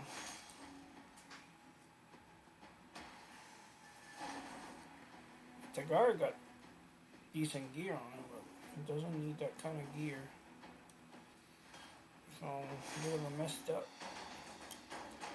Did we not receive free gear removal on the free-to-play account? It was free gear removal on my main,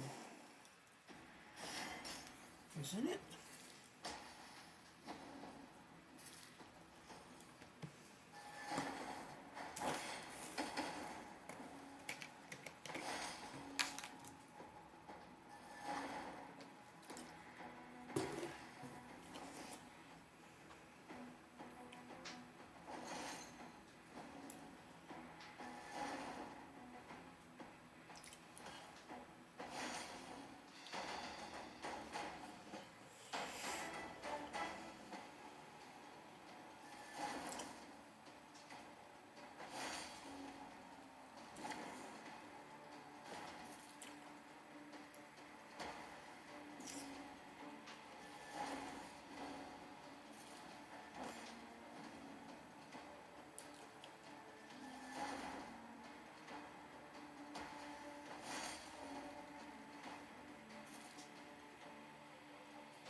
Two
epics in the game, as So, far as I can why recall, YSD have is in this my ability on a 3-turn cooldown he's for in the 1k, clan without having to Alice. use different skills.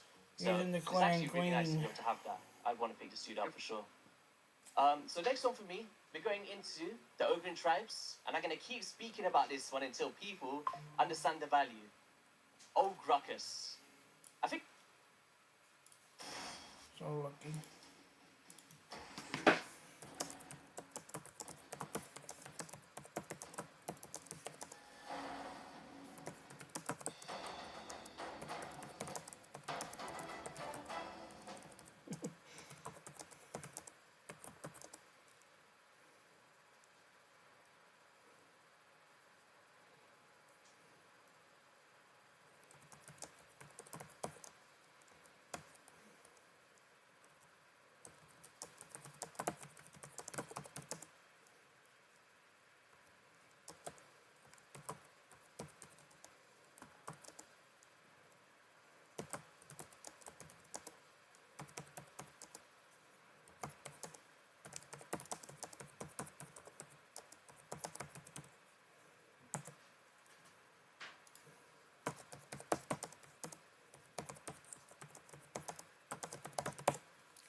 Oh.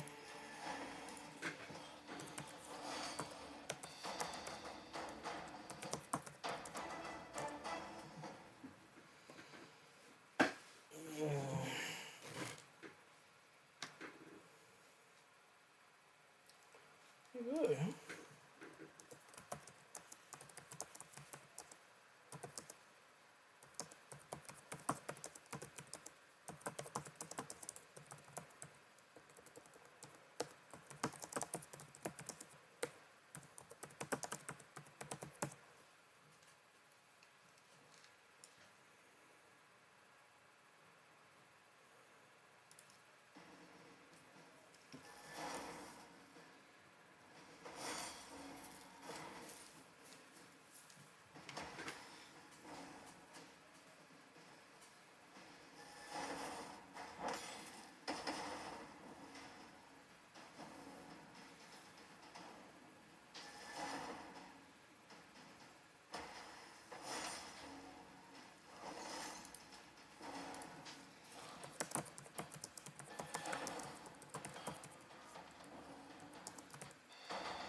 I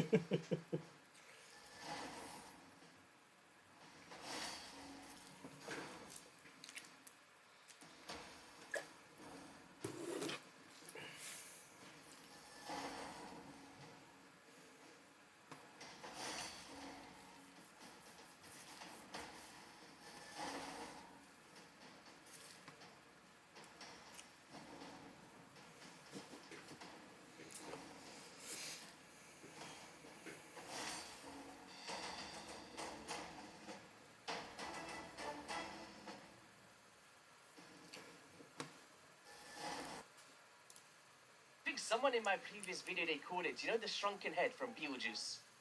Oh yeah, So I was like, he's got that going for him. Yeah, he's funny. yeah. Well, basically, in my finite hard 10 team on my main account, he's in it for a speed farm. And what it comes down to is the combination of effects of a triple hit A1 with a leech. We've got the heal reduction and decrease attack. So if you're taking a smack from the Fire Knight in specific teams, you're able to withstand the hits. We've got a decreased speed / turn meter drop on the A2. And a speed aura in dungeons by 24%, very similar to your spider. And I think even in the free-to-play series, having someone like this for my Fire Knight team would be literally nuts, and then carries all the way into stuff like Amius and the Never Spiders once again for the heal reduction. I think he's just gone under the radar since his release. Have you ever used this guy at all? Actually had him on my alt account. He was one of the Ogryn I had when I was bringing them through the Ogryn in the first place. He wasn't great there in Ogryn faction, but he was definitely better than anything else I had for them. But honestly, the decreased healing is one of these things that I think I've underrated the more I've gone back and looked at some of the champions that heal, particularly like the Spirit boss for the Mana Keep, which, to be fair, on my main and my alt, I haven't run that in like a year and a half. But early on, a heal reduction is so important, and it's one of those things I think I probably overlooked early on going through the game. Amius now makes heal reduction super good, but it's amazing how heal reduction actually can really help you in places you don't think about. Yeah. Like, I wouldn't say it's a must build. Like, for example, if you got someone like a Venom Mage or, you know, and you don't really need something like this for your Fire Knight team, I wouldn't say must build, but for me, after 5 years, there wasn't really any other champion on my account that I wanted in that lead position for my heal reduction in the Fire Knight on hard mode. So, yeah, man, definitely one to watch out for, guys. I really enjoy your graphics. All right, Ron, enlighten us. We need to know. You got next, All right. I don't know. Maybe he's not exactly underrated, but I love Aox the Wanderer. I think it's Aox the Wanderer. Do you know what? Weirdly, I think he wasn't underrated when he was released. But I think as time's gone on, he's not really mentioned anymore, for sure. Yeah, he's fallen off. He was... Yeah. And I think some of the stuff is he has been power crept a little bit, but he is, every once in a while I whip him out still and it's like, oh yeah, I forgot how awesome this dude is. And a lot of it's actually all about his passive. So passive there, the increased 2 random buffs every time he's hit. So when the clan boss is an affinity, he's hitting 3 or 4 times. That happens 3 or 4 times. Yeah. When you're using him against Scarab boss, which is one of the other places I tend to use him an awful lot when I've got him in Centranos, that basically keeps all the poisons up if you're using a poison strategy with that boss, and so many poisons, and they'll stay out there and they'll be... This is your year. Turn your dreams into reality. Manifest your 2025 breakthrough with Gaia. Everything you're going to learn is about ways to trigger the wisdom that is already latent inside us. If we want to change... He turns like 30, 40, 50 turns on some of those poisons. Yeah. He's got the poisons on the A1. It's not a great A1, but they're better than nothing. He's got a fairly nice heal, actually, on that A2 that also does some damage. And then the turn meter control, decrease attack, and decrease crit rate. That basically removes crit rate from PvE bosses entirely. So they're not going to crit at all, which removes a lot of the RNG from it, and that decreased attack can be so clutch. And turn meter control is useful anywhere you can use it. Yeah, I think like the only downside with the only thing I had an issue with Aox, and I wish you would change it, is I think with the decreased crit rate debuff on a target is if they have 50% turn meter or more after the decrease. And then bosses like the clan boss, or I guess just bosses in general that you can't manipulate turn meter with, it's like, you know, you can't get the decreased crit rate out there, and it's a bit unfortunate. But apart from that, he's an amazing epic, man. Really like Aox. Yeah. Alright, so we're gonna go for Ostrox from the Undead Hordes. This right here, I've mentioned it a lot of times, and what it comes down to is this A2. So attacks all enemies. If 3 or fewer enemies are alive, has a chance of placing block buffs. But if 4 more enemies are alive, has a chance of placing it for 3 turns on a 3-turn cooldown. So this is like full uptime block buffs, very simple.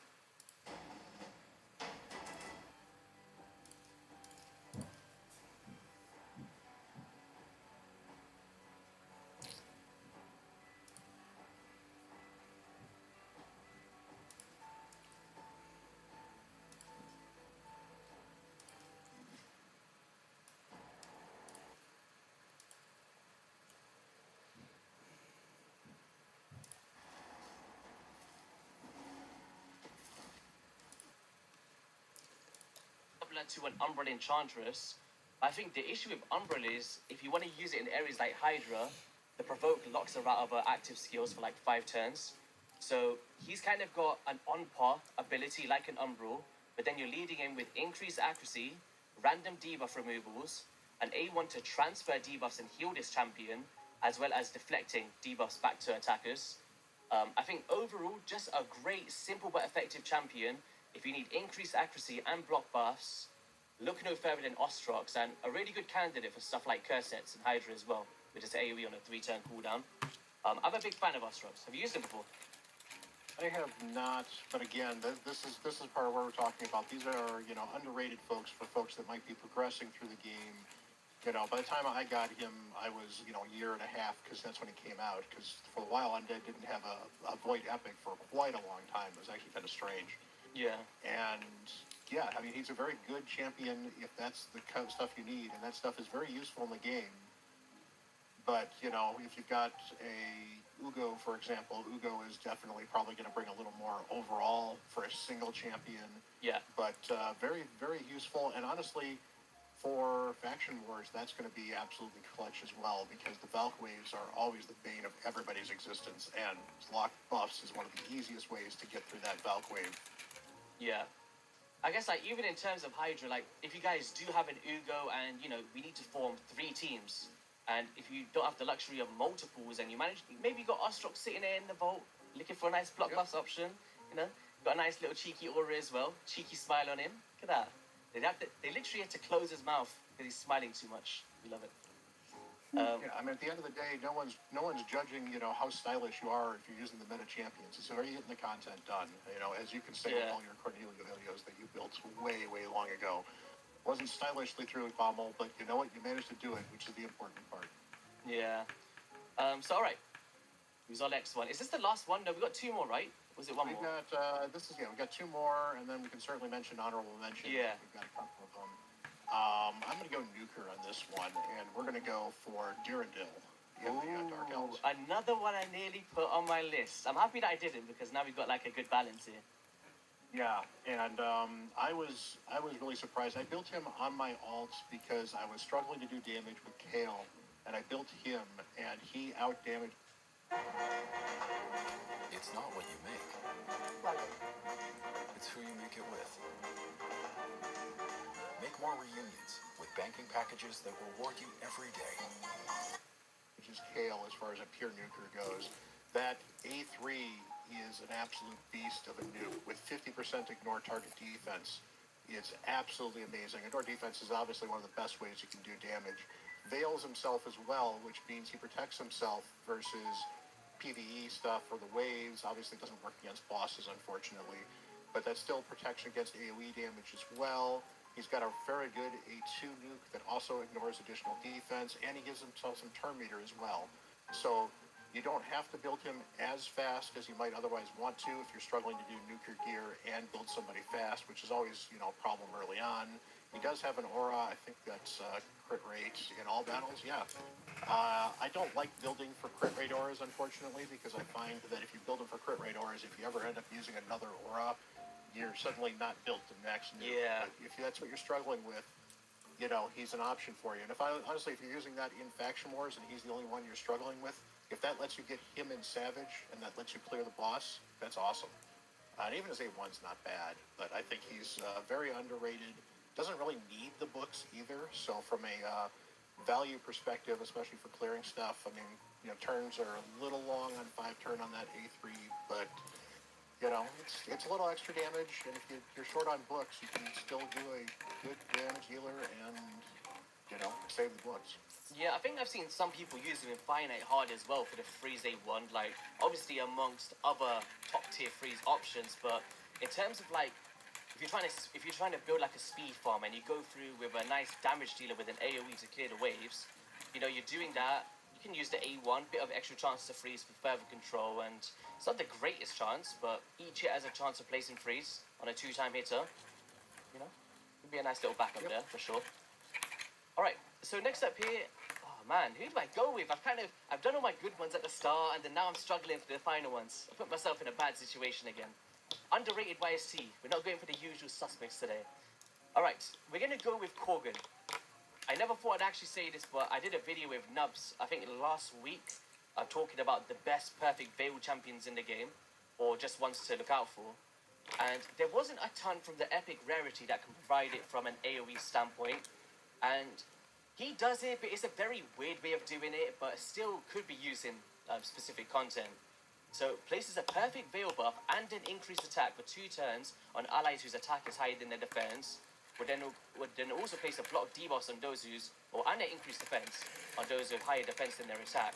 So I guess it comes down to what kind of team that you're building, and if you're struggling in the Hydra boss or first going into it, and you don't have some perfect Veil options on your team, this could be a really cool way to just quickly take out the Head of Torment with your attack champions, whilst protecting your defense-based ones as well.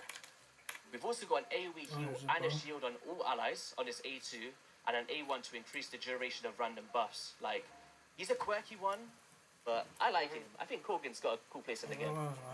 Yeah, he's actually really, really clutch against the Faction Wars boss for that faction as well, because you can get that block debuffs can keep your revivers alive and stun free when the boss does his stun fear thing before he nukes somebody, and then that perfect Veil can actually keep your attack champions alive as well. Yeah. So he can actually help you control that fight a lot more than you normally might be able to otherwise, especially for a faction that doesn't have any ally protectors, or at least any ally protectors of note that I can think of, the Lizardmen.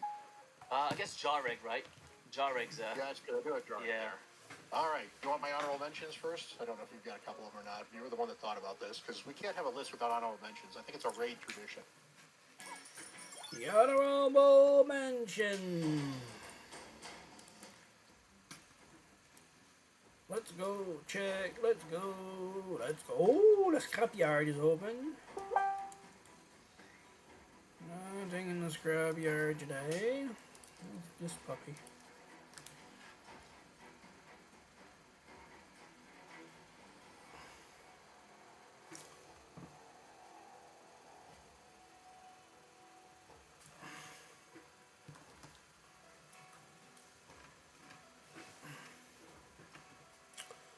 It's grinding, it's grinding. Let me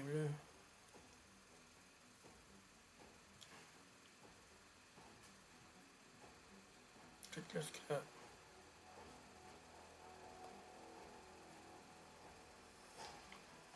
Banshee.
Draggy Struggle, si je le mets 50 en premier, il va toffer plus longtemps dans mon clan boss.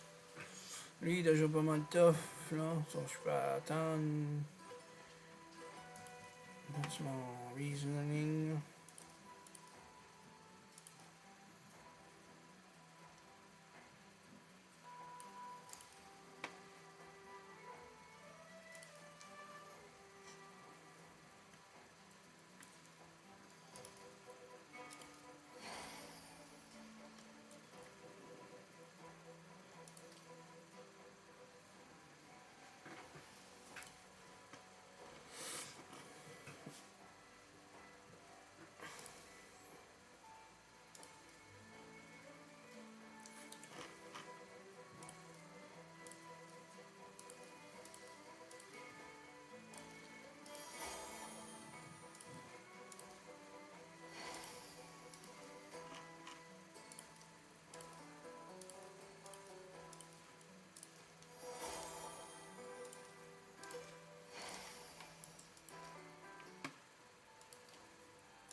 normaled it.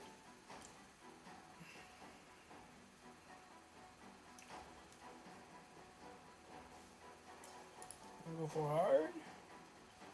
2 in the hard. 2 in the hard.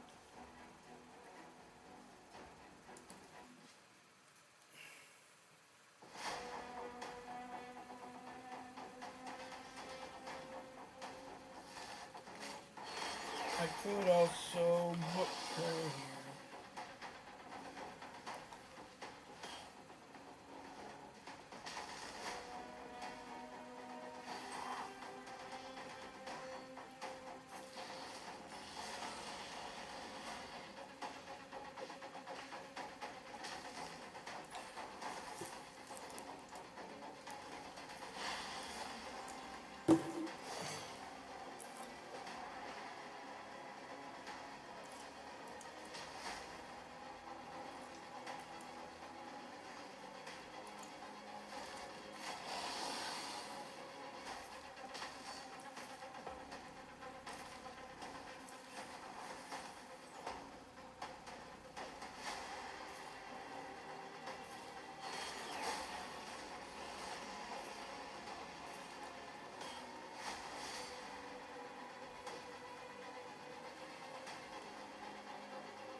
Alright.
Fuck that.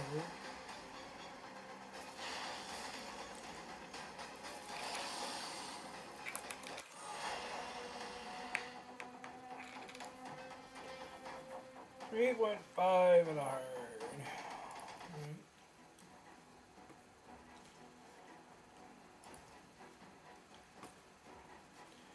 Not quite enough. I mean, you could book her. Oh, like a fat. Yeah, that's nice. Okay, I feels good.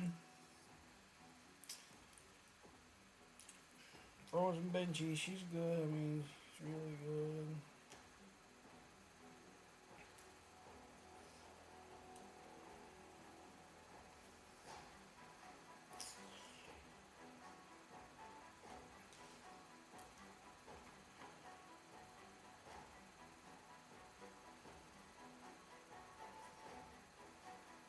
Hi. 3.5 hard. 3.5, it's in here, not in there. I gotta do tree.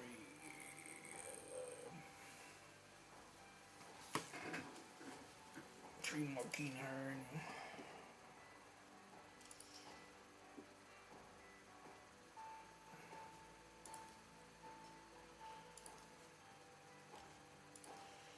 This has to be 900k. I'm not tried it for fun. It was 100. I gotta get like. I gotta do like 800k this time. Can I do 800k?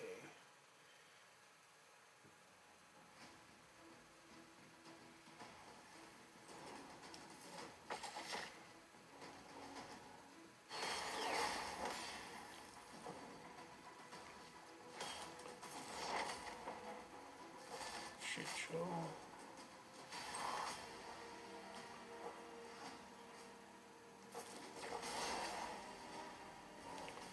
If I waited, I could have done two, like 400k.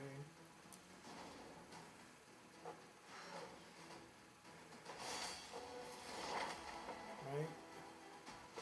Maybe 300k. Maybe 8.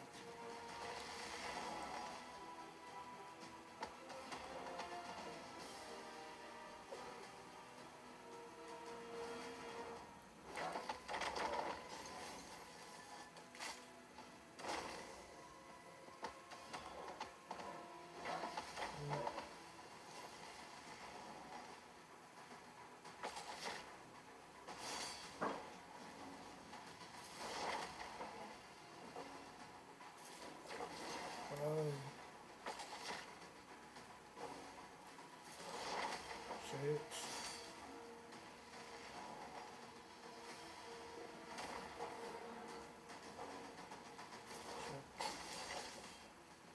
Oh,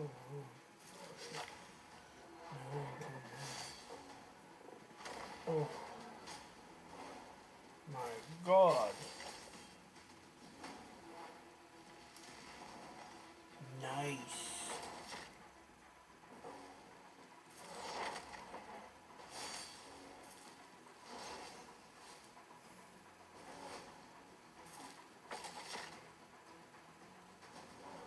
That is fucking crazy. Let him go. That was crazy.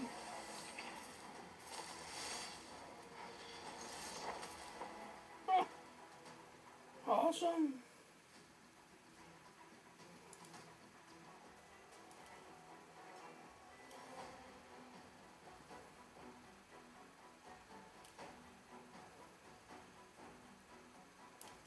Oh, I did over a million. Oh man, that was crazy. Nice, I hit second. Ooh.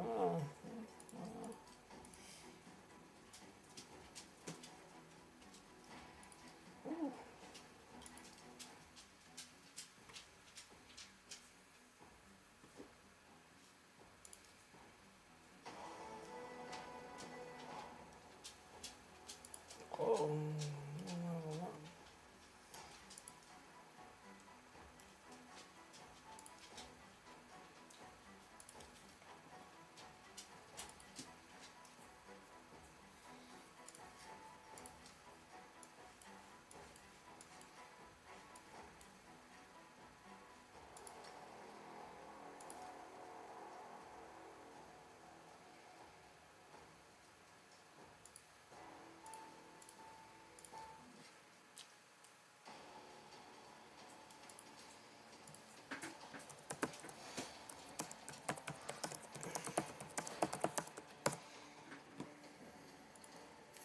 Wanna go pee, Dory? Hmm? Wanna go pee? You know what you want? No, you just came from outside. What do you want? Smells good. Smells good.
Bunch of sleepyheads. This bunch of sleepyheads.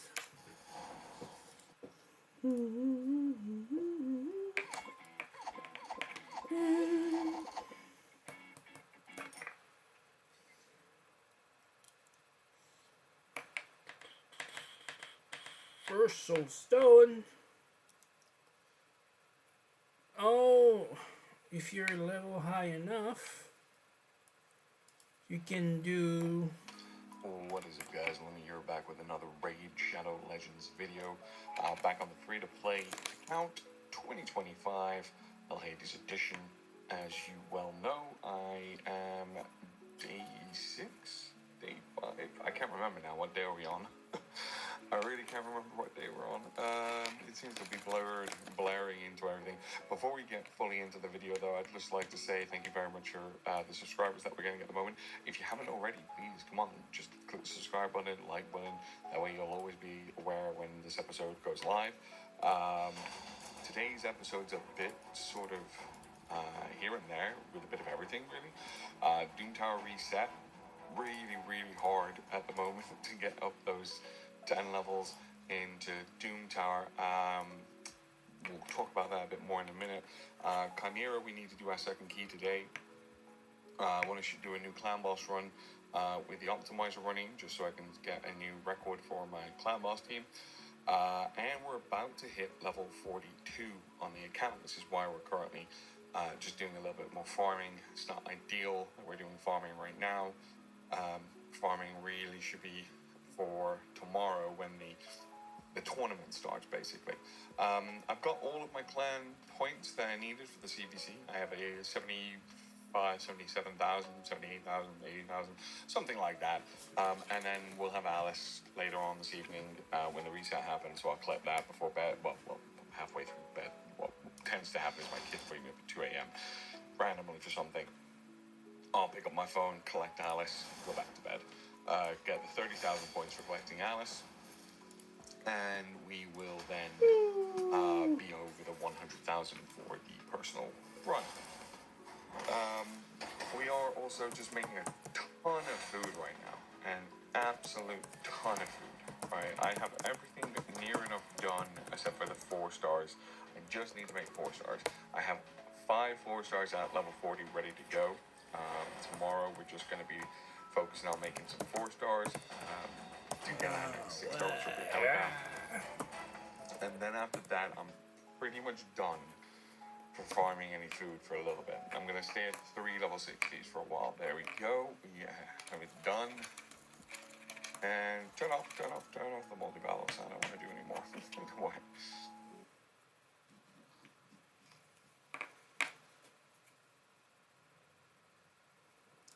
So, we leveled up. Which means we got to level 42. Which means we get the Ultra Souls. And we get a bunch of free stuff, which is awesome. We also unlock, if we go over here to dungeons. 42. We get the Iron Twins, which if we get to stage 3, we get another Crazy. Mortal Stone. If we get to stage 6, we can get 3. Crazy. So this will take a bunch of energy, but it may be worth it.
go put the tractor away, bring some wood in, put the chicken to sleep before I forget. See you guys in half an hour.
I lost a buddy here, but whoo. Alright, got tracker in, chicken in, a bucket of wood in. Now we're ready to. I gotta get those puppies and those chickens. Oh, chicken. Chicken bossy. Chicken bala. Pure. Pure bossy. Pure bala. One.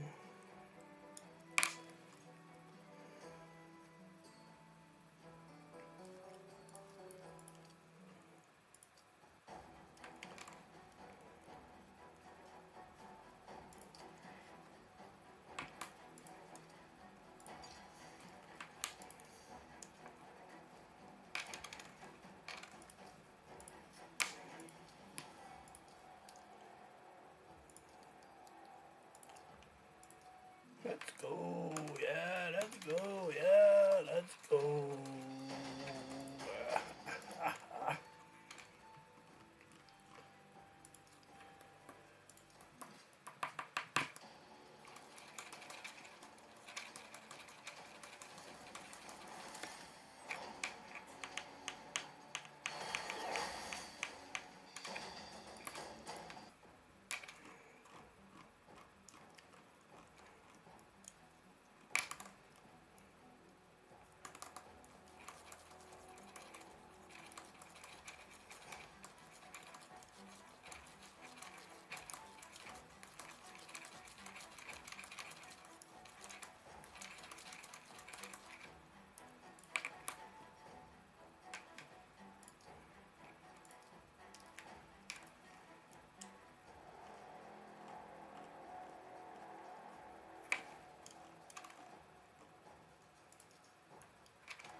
So, we checked your coverage, and it looks good.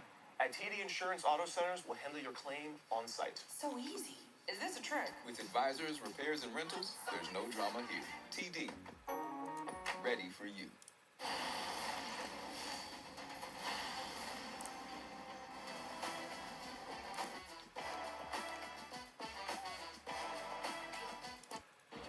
Today's fun. Get the cabin ready for snowed in day. We got to A, provide more bedding for our guests. We're taking my trusty Rogue trailer up there to park next to the cabin, plug in, make sure the propane works, provide at least 4 to 5 more sleeping spots. Then we need some toys. So Han's already loaded up one Polaris Razor.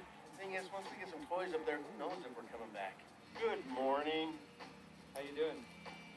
I'm doing okay. Slightly cool, the air temperature, but got the sun slightly warm at the same time. So,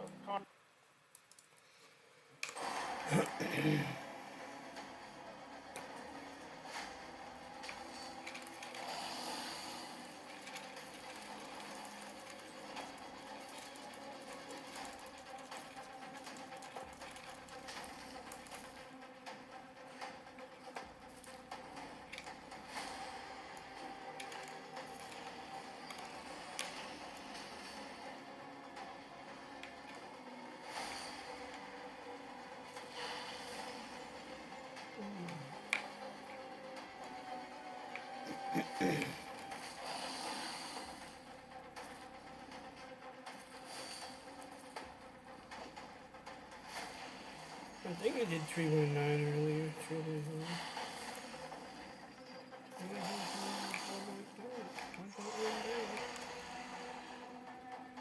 4.13.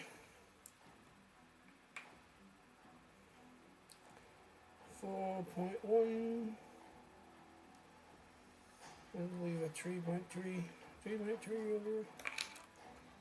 Looks better. Not sure what I did more. But it's much better.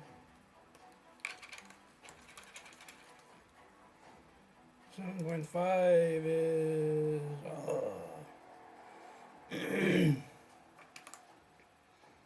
I'm like a smidge for candles. See, this is I got a brutal.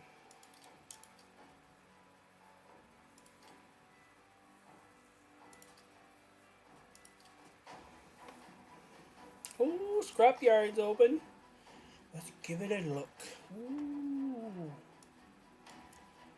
Ooh. Ooh. Nothing.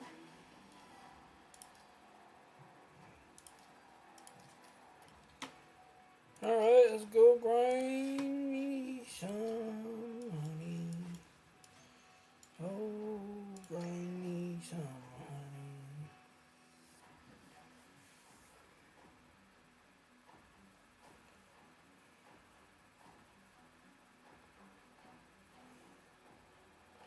I only got one.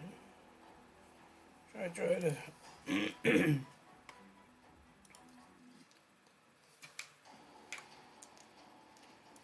Honey, I'm home. I had a hard day. Watch TV and play hockey.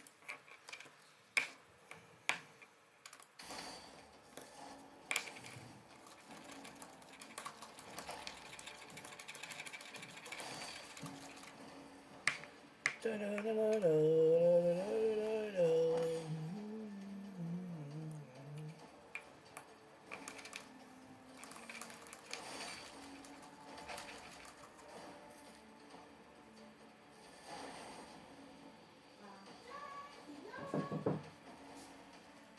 Ah, I swear. Pourquoi ne me demandez pas une journée d'avance? Si tu connais ma tante Pierrette, il faut que ce soit. Elle peut pas. J'étais même pas capable d'avoir. Elle est même pas capable d'avoir des 25 cents. Ouais, je pourrais jouer à ça. Pas tard, je suis fatigué. 9 heures. Nothing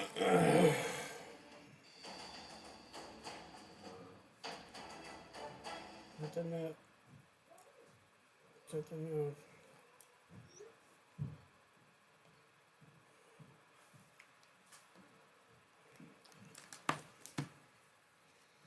Oh, Berserker! That's good. Let's go. Yeah, woo, woo, woo, yeah.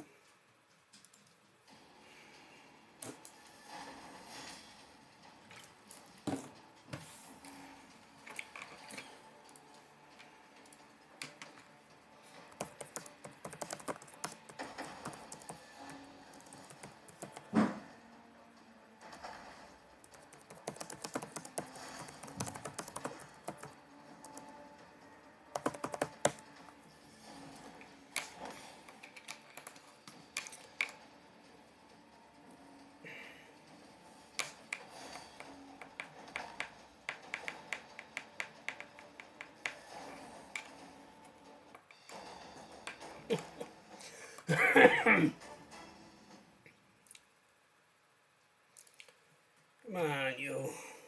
Alright. Idiot.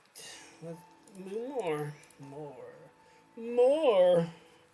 I just expected more. What the heck's have I put log here? Come on, log in.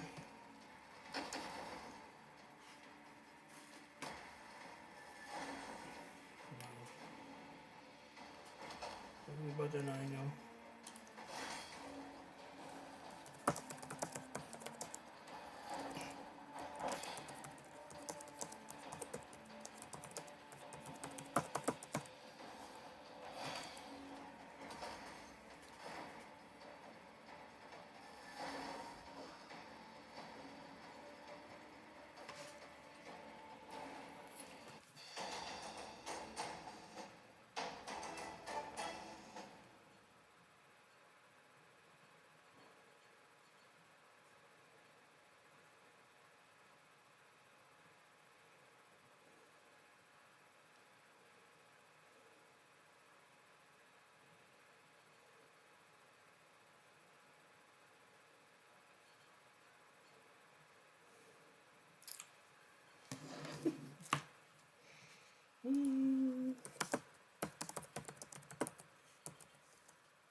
uh, 200, the rest just trailing in.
180 for Cal.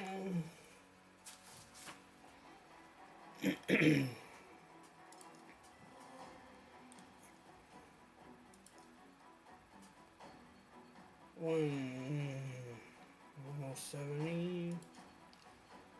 139.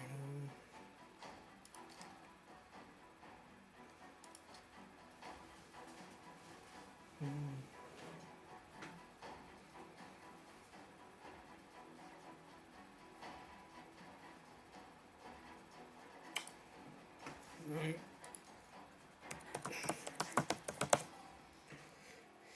Nicely done.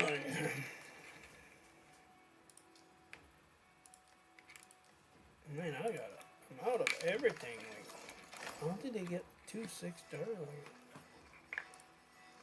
nothing to right.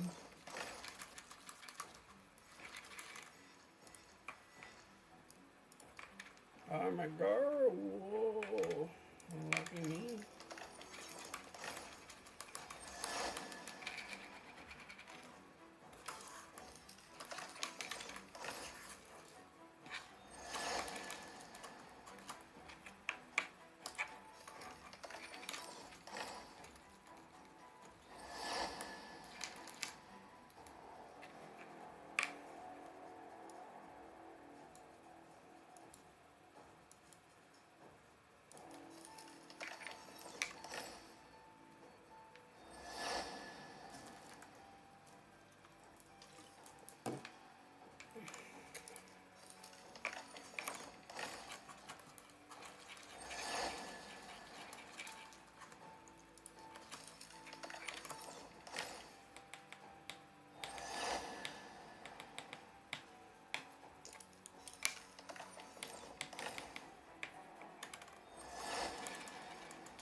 Contradiction, maybe.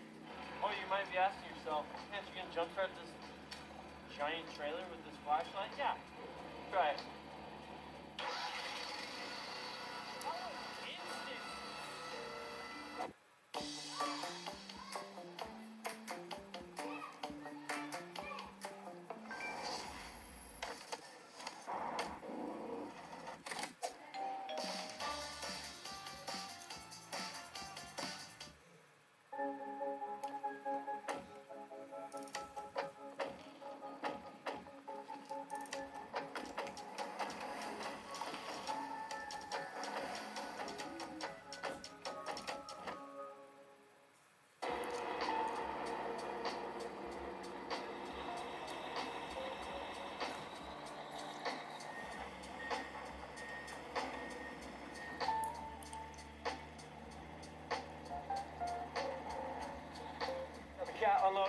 down here to the start, basically the trailhead.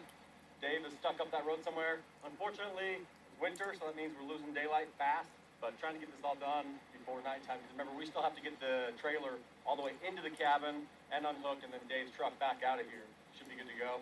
And then we'll go find him, see where he's at.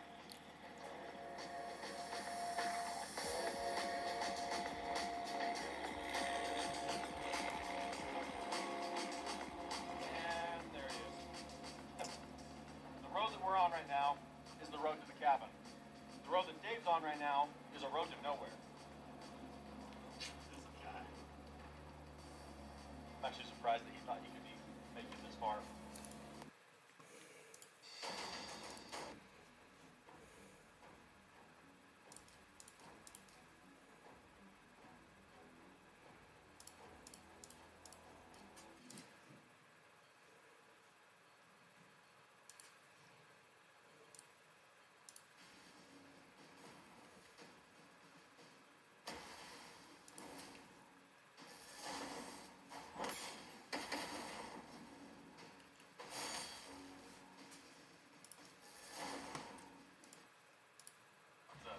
Very bold move. What? Where were you headed? Follow your fat truck tracks. What happens that way? Those do look like fat truck tracks. I'll give you that. Thank you. It does look like a track going to a cabin, maybe. Hey, you. Yeah, you. Watch this video. Do you want to drive my snowcat? How about my fat truck? Or how about a snowmobile? Or an ATV or UTV on tracks? Or just come join us for one of the craziest snowed-in weekends you've ever seen in your entire life. Well, now's your chance, and today is your last chance. For any of you who have been on the fence, you got to make a decision right now. If you want to come out to Utah to spend a snowed-in weekend with us here in the next couple weeks, you got to enter right now because our giveaway for this ends tonight at midnight. We've already picked our first winner. Mr. Wyatt Rindlisbacher is our first winner, but we have 2 spots left. So if you want a chance to come out here to Snowed-In, all expense-paid trip to come join us to have literally the best weekend of your life, all we want you to do is support us. Click the link below, go to our website, make a purchase of any product. Literally any purchase is going to get you entered to win, and then we're going to randomly choose 2 people here over the next couple of days because the giveaway is tonight at midnight. Give you a call and let you know that you're the winner. If for some reason your schedule doesn't allow you to come, you can't get away from work or whatever it is, you can either sell the trip or we'll give you cash instead. You can't wait any longer. So this is just a way of taking care of our customers. You support us, we support you, and we've already got 1 winner, 2 more spots available. Click the link, make a purchase, and come join us for an incredible snowed-in weekend. And I promise you, I'll let you drive that beautiful snowcat. Make it happen. I brought the hitch to move the trailer, but honestly, I think we can probably just pull the truck. I'll just drag you through here, get you back on the road, and then head down to the cabin. You want to go this way and see what's down there? Nah. Want sour gum? Yes? Put right here my greasy glove. Oh, they're the grenade ones. They're my favorite. John, I blame you for this, actually. Blame me? Yeah, co-pilot, bro. You should know this by now. This diesel will get stuck in a Walmart parking lot. I had 2 choices, left or right. Turns out you chose poorly. It's okay. Is it? Yeah, we're here now. Don't worry. It's really comforting to see your friend in a snowcat roll the hill.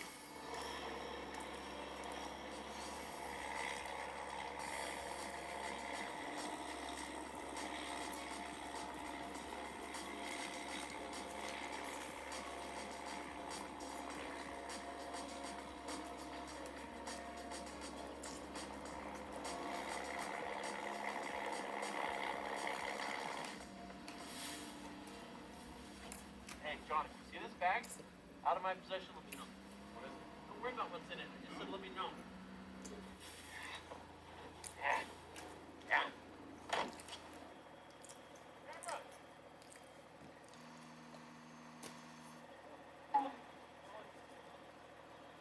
You get snow in your shoes?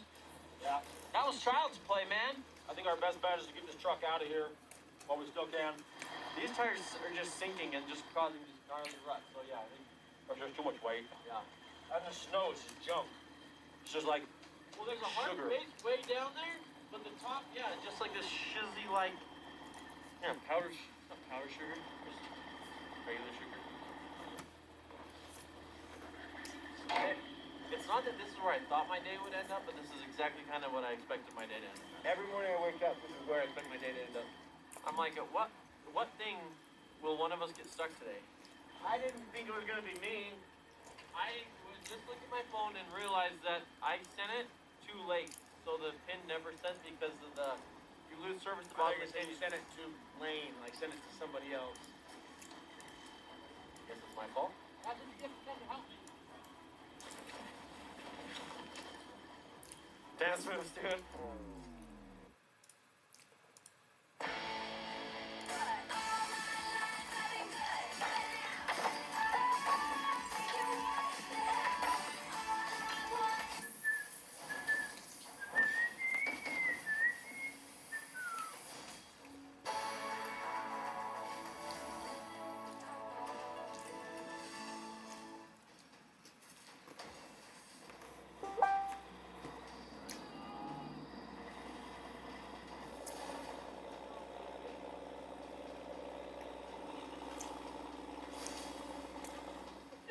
Pushing snow in the front bumper.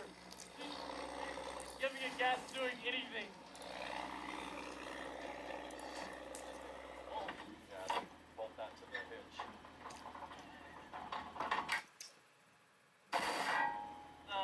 Pin on. Get him cold, baby. Get him cold. Let's see what's right. Cold.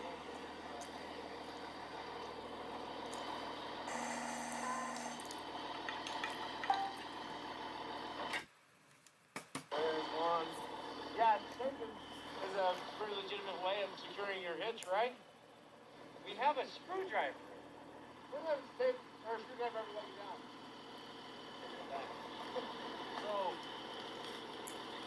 So this will just keep them in.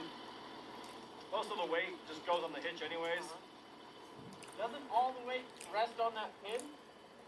Sorry. Screwdriver? Yeah. For as far as we're going, Which is close, right? I was almost there. No. 10% there. Dang it.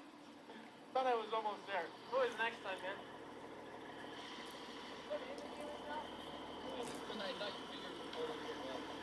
No, I'm not a 7-year-old child. I'm not a 3-year-old child.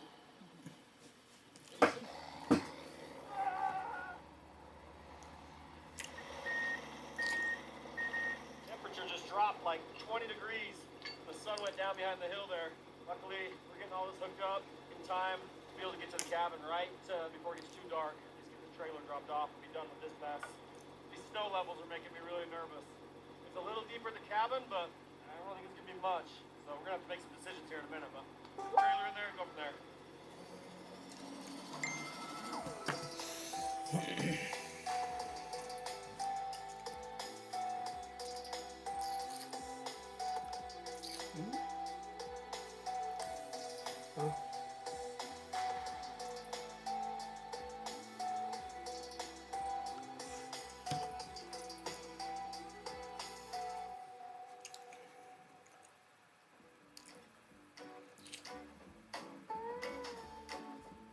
Oh boy. Well, my friends, we got a change of plans here.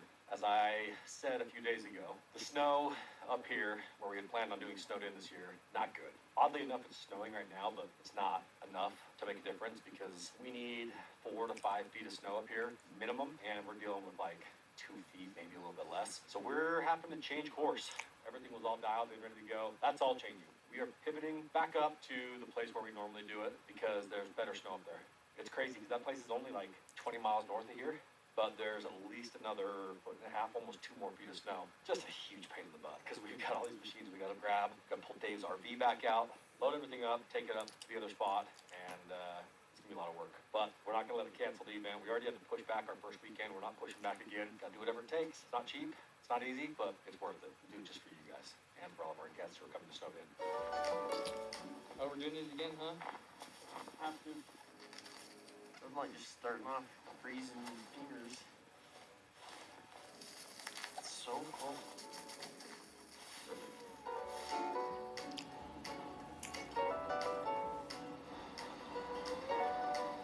Yeah. Trying to get the fat truck started. She's a little cold.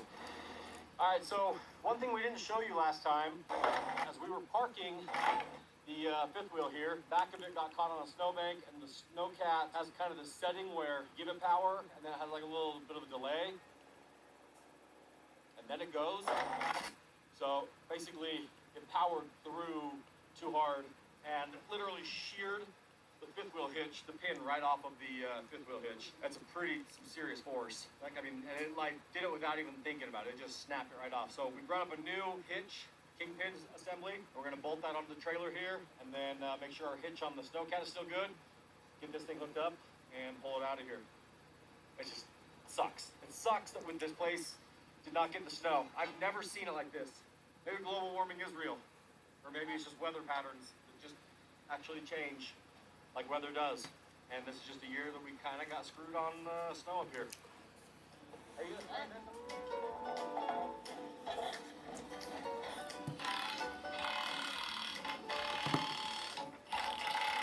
Here's the old kingpin that broke clean off in the hitch.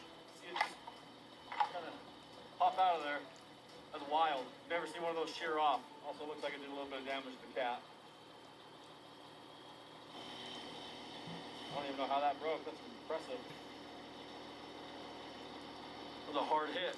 Thought the cat made it out unscathed, but apparently not. These rear lift groups on the Snowcat, they're nice, they're handy, but they're not made for like heavy duty work. They're made for like a big tiller groomer, and that's about it. We're actually taking this cat straight back to the shop because we're picking up a brand new Piston Bully 600 from our friends up at Peterson Equipment that I'm so excited about. Like, brand freaking new. It's the Piston Bully 600 Polar Series, so it's like as heavy duty as it gets. I'm stoked. Redmond obviously comes out and cooks for us, and they were smart, and they brought a truckload of stuff early. This whole thing is like, we're gonna do it right this year, we're gonna plan, we're gonna have everything set up beforehand. It's not gonna be mad dash the week before. This is what we get for planning. Now we have to load it all back up, take it to the cabin. I don't know, 30 boxes of food and random stuff like plastic cups and plates and bowls and silverware and the old fat truck. 20 minutes later.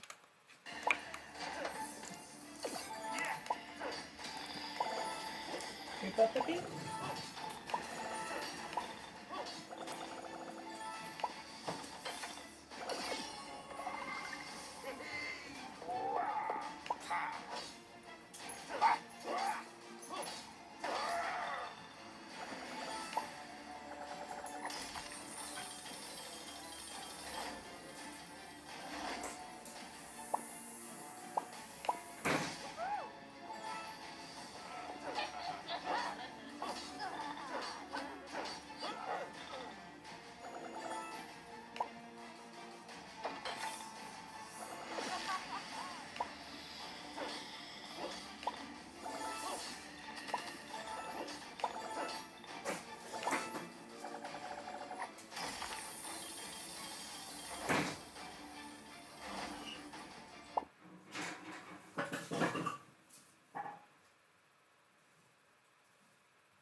Egyptians understood that they could use sound to reduce their weight and the gravitational effect. Through archaeoacoustic research, we are now close being able to duplicate those megalithic temples. Sound in combination with technology would produce gravitational effects. If they knew the correct resonant frequency, they could have used sound in that manner. The ancient people possibly had a way to reach sympathetic resonance with each other and with stone. We are in constant communication in this field. When we create coherence, sound.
switch locations. You know?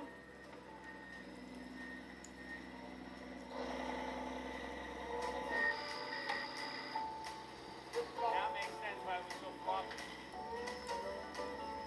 What's your thoughts on the lack of snow? Well, Look at I don't know if it's working. Ha! Will you hold this? Got it? Chill our bats. Since our hitch broke and lost all of its weight carrying capabilities, it's just pulling down the hydraulics now. We basically need to get this locked up to the hitch on the back of the snowcat. Basically kind of triangulate this thing, and hopefully we get it out of here before we lose all our hydraulic oil, which we're starting to lose. Feeling good. It's just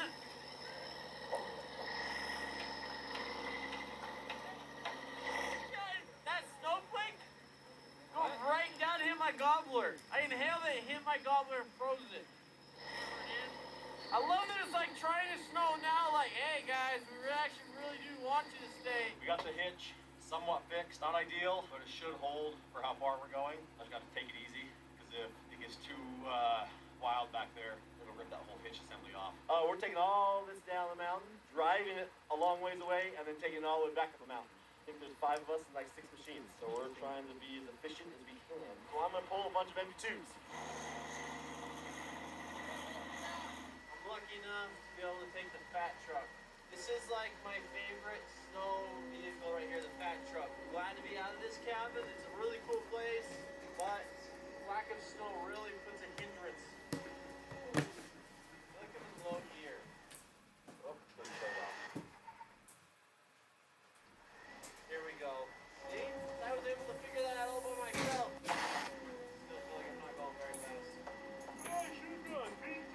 I'm being passed by a dog sled team.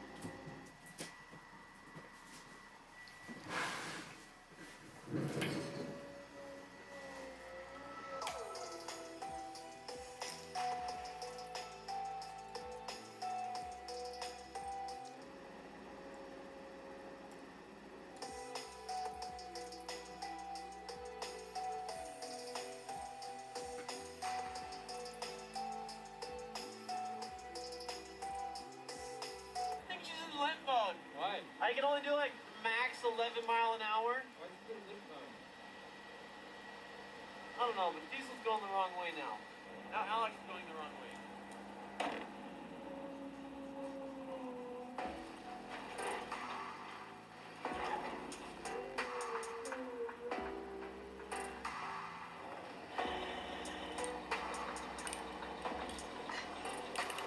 I think we got just about everything. Gonna head out of here in a minute. I swear, I probably spent at least a year of my life running chains and binders. Never ending. Nothing I love more than just little refresh, you know? Little rewind, let's go ahead and stir up the pot a little bit, you know? A little bit of high mix blender, you know? What are you talking about? Start of the day, 5 fingers. Gone. Earlier in this video, you said you weren't a little kid. You didn't like pull your hands into your glove like that. I'm not a 3-year-old child. I don't know what you're talking about. My fingers. Gone.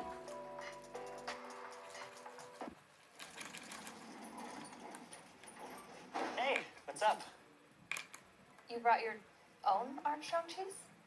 Of course, I love it. It's okay to bring your own Armstrong cheese.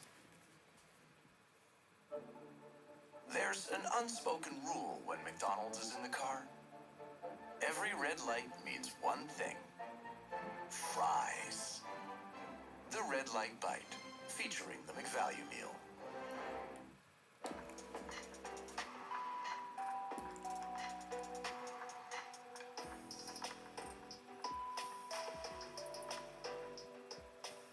Just pulled up to my favorite place. One of my favorite places in the world, to be honest with you. Peterson Equipment up here in Logan, Utah. You guys already know. Peterson Equipment is our proud partner for all things snowcats. And this year, they pulled out all the stops for us and got us a big surprise.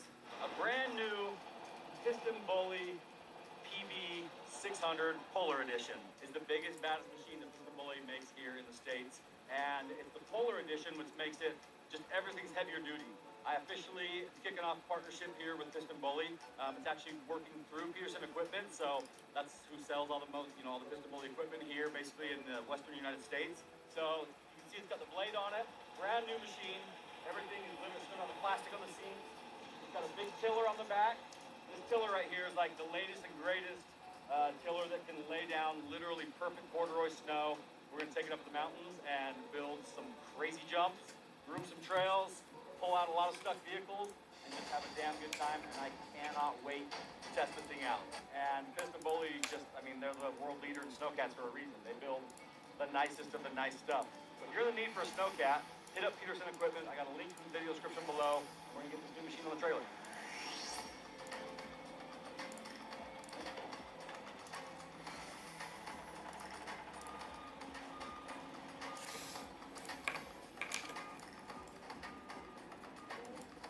I gotta tell you about something. This is not an official ad or anything like that. I want to say thank you to one of our sponsors of the channel, because they've been with us forever. They've supported us through thick and thin, and they just continue to support us and be an awesome partner. And the truth is, I love their product. We're up here getting ready for Snowed In, and I've been going nonstop all week, long hours, long days, long nights, and this stuff keeps me fueled. I don't just drink it when I'm doing an ad for them. I drink it all the time, sometimes twice a day, and the taste is pretty good. I recommend this to all my friends, literally everybody I come in contact with. If they need like supplement advice, I say start with this, because this is a daily comprehensive nutritional drink. And if I'm ever feeling off, I drink this. Again, this is not a paid ad spot. It's just me being stoked and wanting to share it with everybody. If you want to try AG1, click the link in my description below. Go give them some love, because they have honestly been such a killer supporter and partner of our channel for the longest time. And thank you, AG1, for not sponsoring this video, but sponsoring all of our other videos. And thank you for making me feel good. Before you go, remember, click the link below, go to our website, purchase anything from our store, and it's going to automatically get you entered to win a free, all-expense-paid trip snowed in with us here in Utah. Click the link, go to the website, but you got to do it now, because this giveaway closes at midnight tonight. Make it happen.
Oh, it's closer.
100%. That should be like, ding.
Oh, I gotta go play cards later.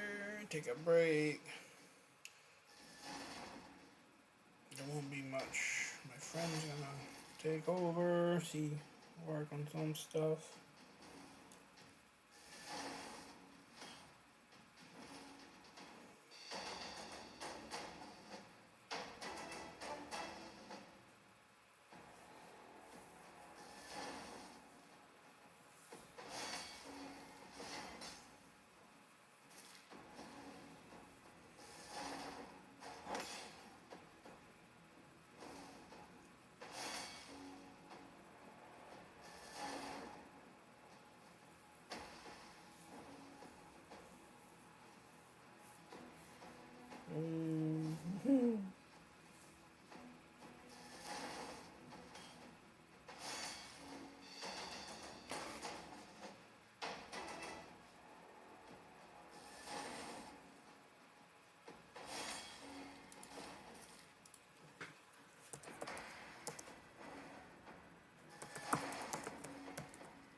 Alright, look what I found in the raid. Starbucks Frappuccino Caramel. Oh, what a junk. What a piece of junk. Dollar store find. I'll call that dollar store. I think it was $2.75, something like that. $3, $3.25. Oh, look, pop. Pop it like it's hot. Pop it like it's hot. Pop it like it's hot. Shit, I should have put some brew in there. It would have been so much faster.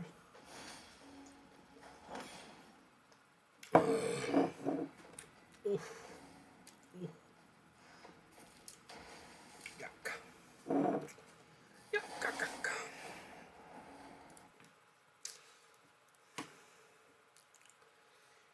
Free energy every day.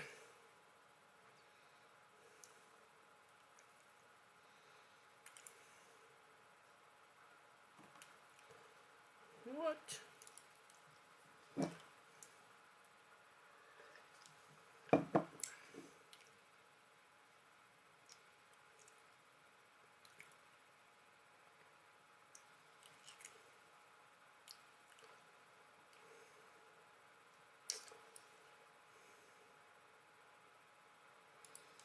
Go red, man. Welcome to your eternal fate. It's Slashblade, but he's a video game. About a week ago, I put out this video. It was entitled How to Beat Any Fusion as Free-to-Play and All Fusions Guide. And in it, I made the claim that we receive roughly 1,000 energy per day just for playing Raid, and therefore finding 16 or 18 or 20,000 energy in order to complete a fusion over the course of 2 weeks is not as difficult as it may seem at first. And the most frequent comment I received on this video was the question, how are you getting 1,000 energy per day? So in today's video, I'm going to show you exactly that. I have not yet logged on to my main free-to-play account after the server reset. So it's about 10 p.m. my time. Server reset was at 7 p.m. So I'm going to log in and we're going to count up all of the sources of energy that I have available to me. And hopefully you have available to you as well. If you're very early game, there may be a few that you don't get access to. But most players are going to have access to all of this energy. And then you'll know exactly what you need to do in terms of energy for any given fusion in the future. So this is like a follow-up to this video, a part 2, if you will, just breaking down specifically how you get as much energy as possible here in Raid Shadow Legends. I hope you're ready for it. I am Colred. This is Colred Plays Raid Shadow Legends. Let's get started.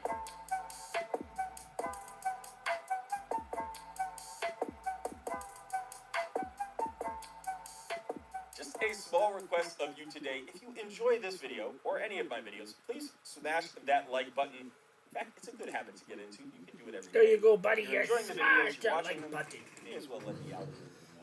Definitely helps me out, and you know I appreciate it. So thank you for listening, and let's get back to your video. Okay, so I'm going to start here with my Plarium Play. So you can see I have not logged in yet today. I mean, you can't see it here, but when I log in, you know that I'm logging in for real. You're actually going to witness it. And that way there's no, like, question of whether or not, you know, I did something on the account today. So we're going to look for 1,000 energy. I don't know if it's going to be a little bit less or a little bit more than 1,000 energy. Okay. We're getting our Alice today. Okay, cool. So as you can see, if this popped up, you know I didn't log in after the server reset. This is literally happening live. Okay, and then we've got this. We're going to get 120 energy. But we're not going to count that energy. No login energy today, okay? So we didn't have to worry about that. We do have to get rid of all of these red dots before I can start. I don't feel comfortable with the red dots on. But as you can see, we're starting from scratch. There is no energy that I've pulled so far. I haven't done anything in the game today. I do want to check the passes and all the red dots. And again, it can even say here, playtime 4 minutes, so this is literally just logged in. So let's start counting it up. Now, I have capped out, you know, so I'm at 130, and that's a bad thing if I'm trying to get to 1,000 energy per day. I want this to always be ticking up. This is the first and foremost rule of managing your energy as a free-to-play player. So before I do anything else, I'm just going to jump into the event dungeon and I'm going to go ahead and run a super raid to start burning some energy and start collecting it. This is the thing that you need to do all day long. Unfortunately, it only takes 6.5 hours to completely fill up your energy bank from 0 all the way to 130 because you get 20 per hour. I think that's too small. I wish the cap was like 200 or at least 160, so it was 8 hours, because this is where I get a little bit of inefficiency. I go to sleep at night, Yeah. and I usually sleep more time. Sometimes I don't, but I often sleep more time than it takes to fill up that meter. So usually Yeah, wake up if the with energy 130 was energy. at least Literally the first thing I do in the morning 200 is I there, click off my alarm on my phone. it'd be like I log such into a Great Shadow big, Legends and I big, burn some big energy. bonus. Let's see if we got anything good here. Like, it makes so much people happier. Okay, so if we calculate this right away, like how much? Well, here's another source of energy. How We'll much talk about more? that in just a second. How I'm not bad gonna would it collect that right now. crash the game? So 20 energy per hour, 24 hours in your day. That's up to 480 energy. I think it's. So that right there is halfway to 1,000. So as long as you're burning this energy, if you have more than 130 energy, you need to burn that off. You need to use it up. Don't save like 3,000 energy for a fusion. You should be investing your energy all the time. Losing energy all the time. Because one of the things that you can do to make the energy requirement it'd be such a big bonus for the active player. Up chickens, right? So you should and have not chickens so in much here for ready the to go. not so active player. I just did a champion training event. I'm already leveling up some more 20s. So I think overall it'd be great as well.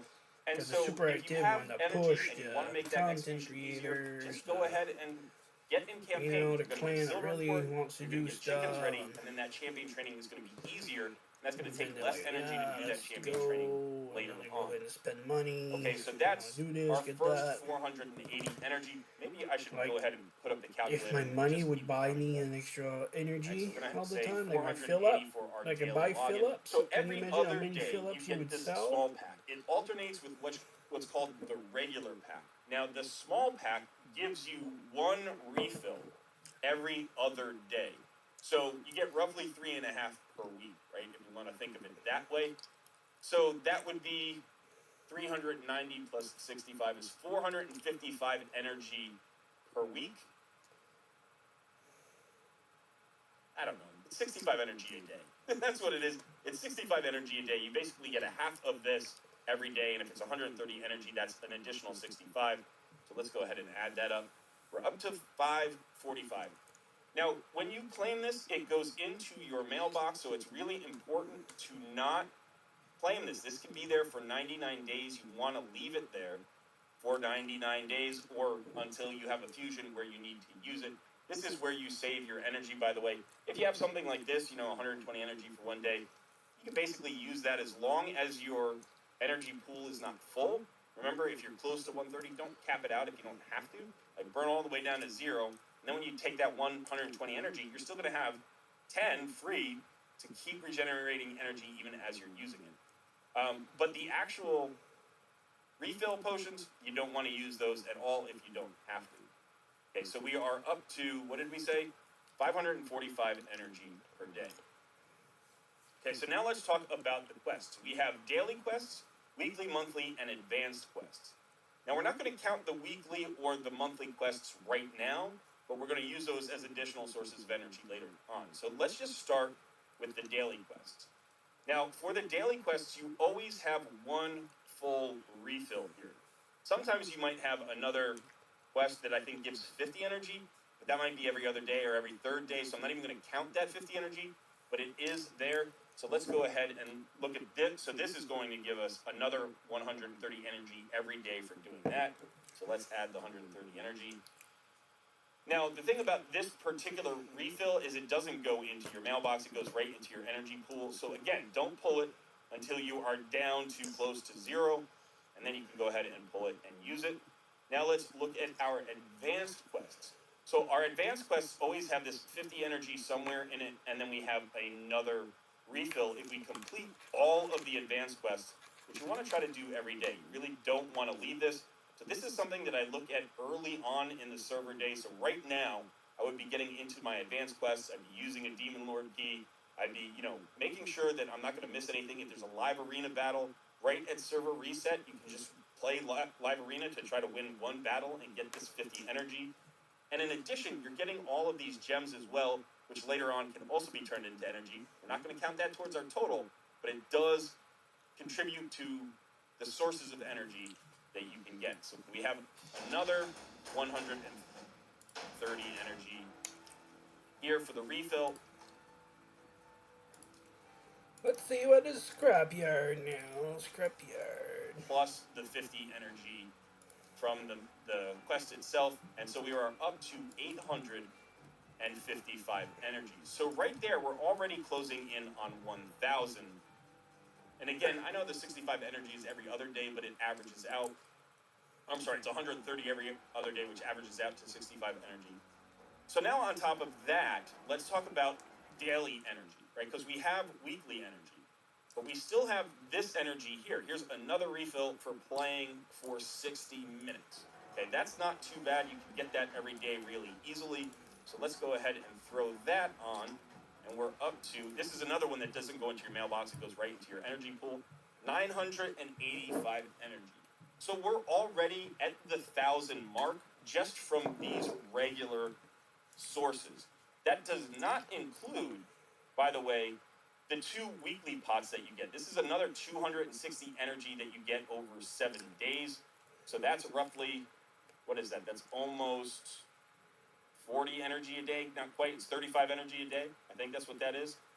And then, of course, you've got the monthly energy. I've already used one, but you've got 2 batches of energy here. I think it's 200 and 200 or 200 and 150 or something. So again, let me get that out of your way. Sorry. So we've got, these 2. We've got this 200 energy. There's another one here that I already used. I forget which one it was for, but I think maybe it's 150 energy. So that's another 350 energy that you get monthly. And since you only have 1 fusion a month, I save this for the fusions, and I always try to use them during the fusions. So, we're already over, once you factor in those things, we're already over the 1,000 energy per day pretty easily, but there are still yet more sources of energy.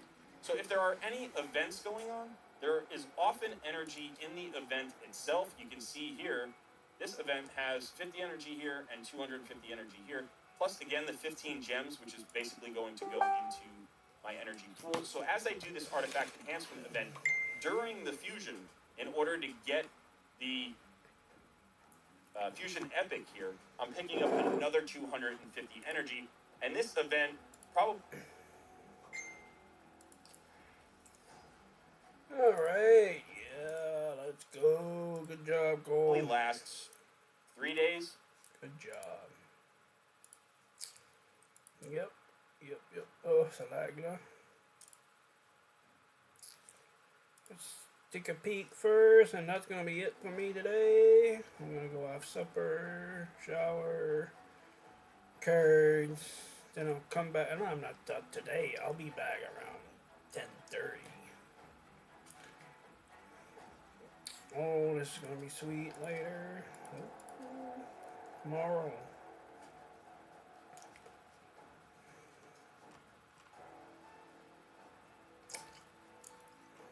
I don't even know if I finished on my action. No. See, I didn't even finish that.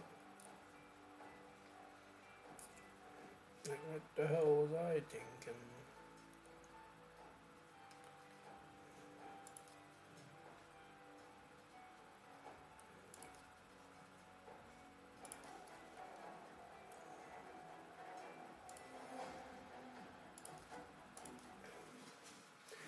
And I gotta check how much point we got. We're gonna be getting Alice tonight. So when I come back later on, I'll have Alice. So see ya.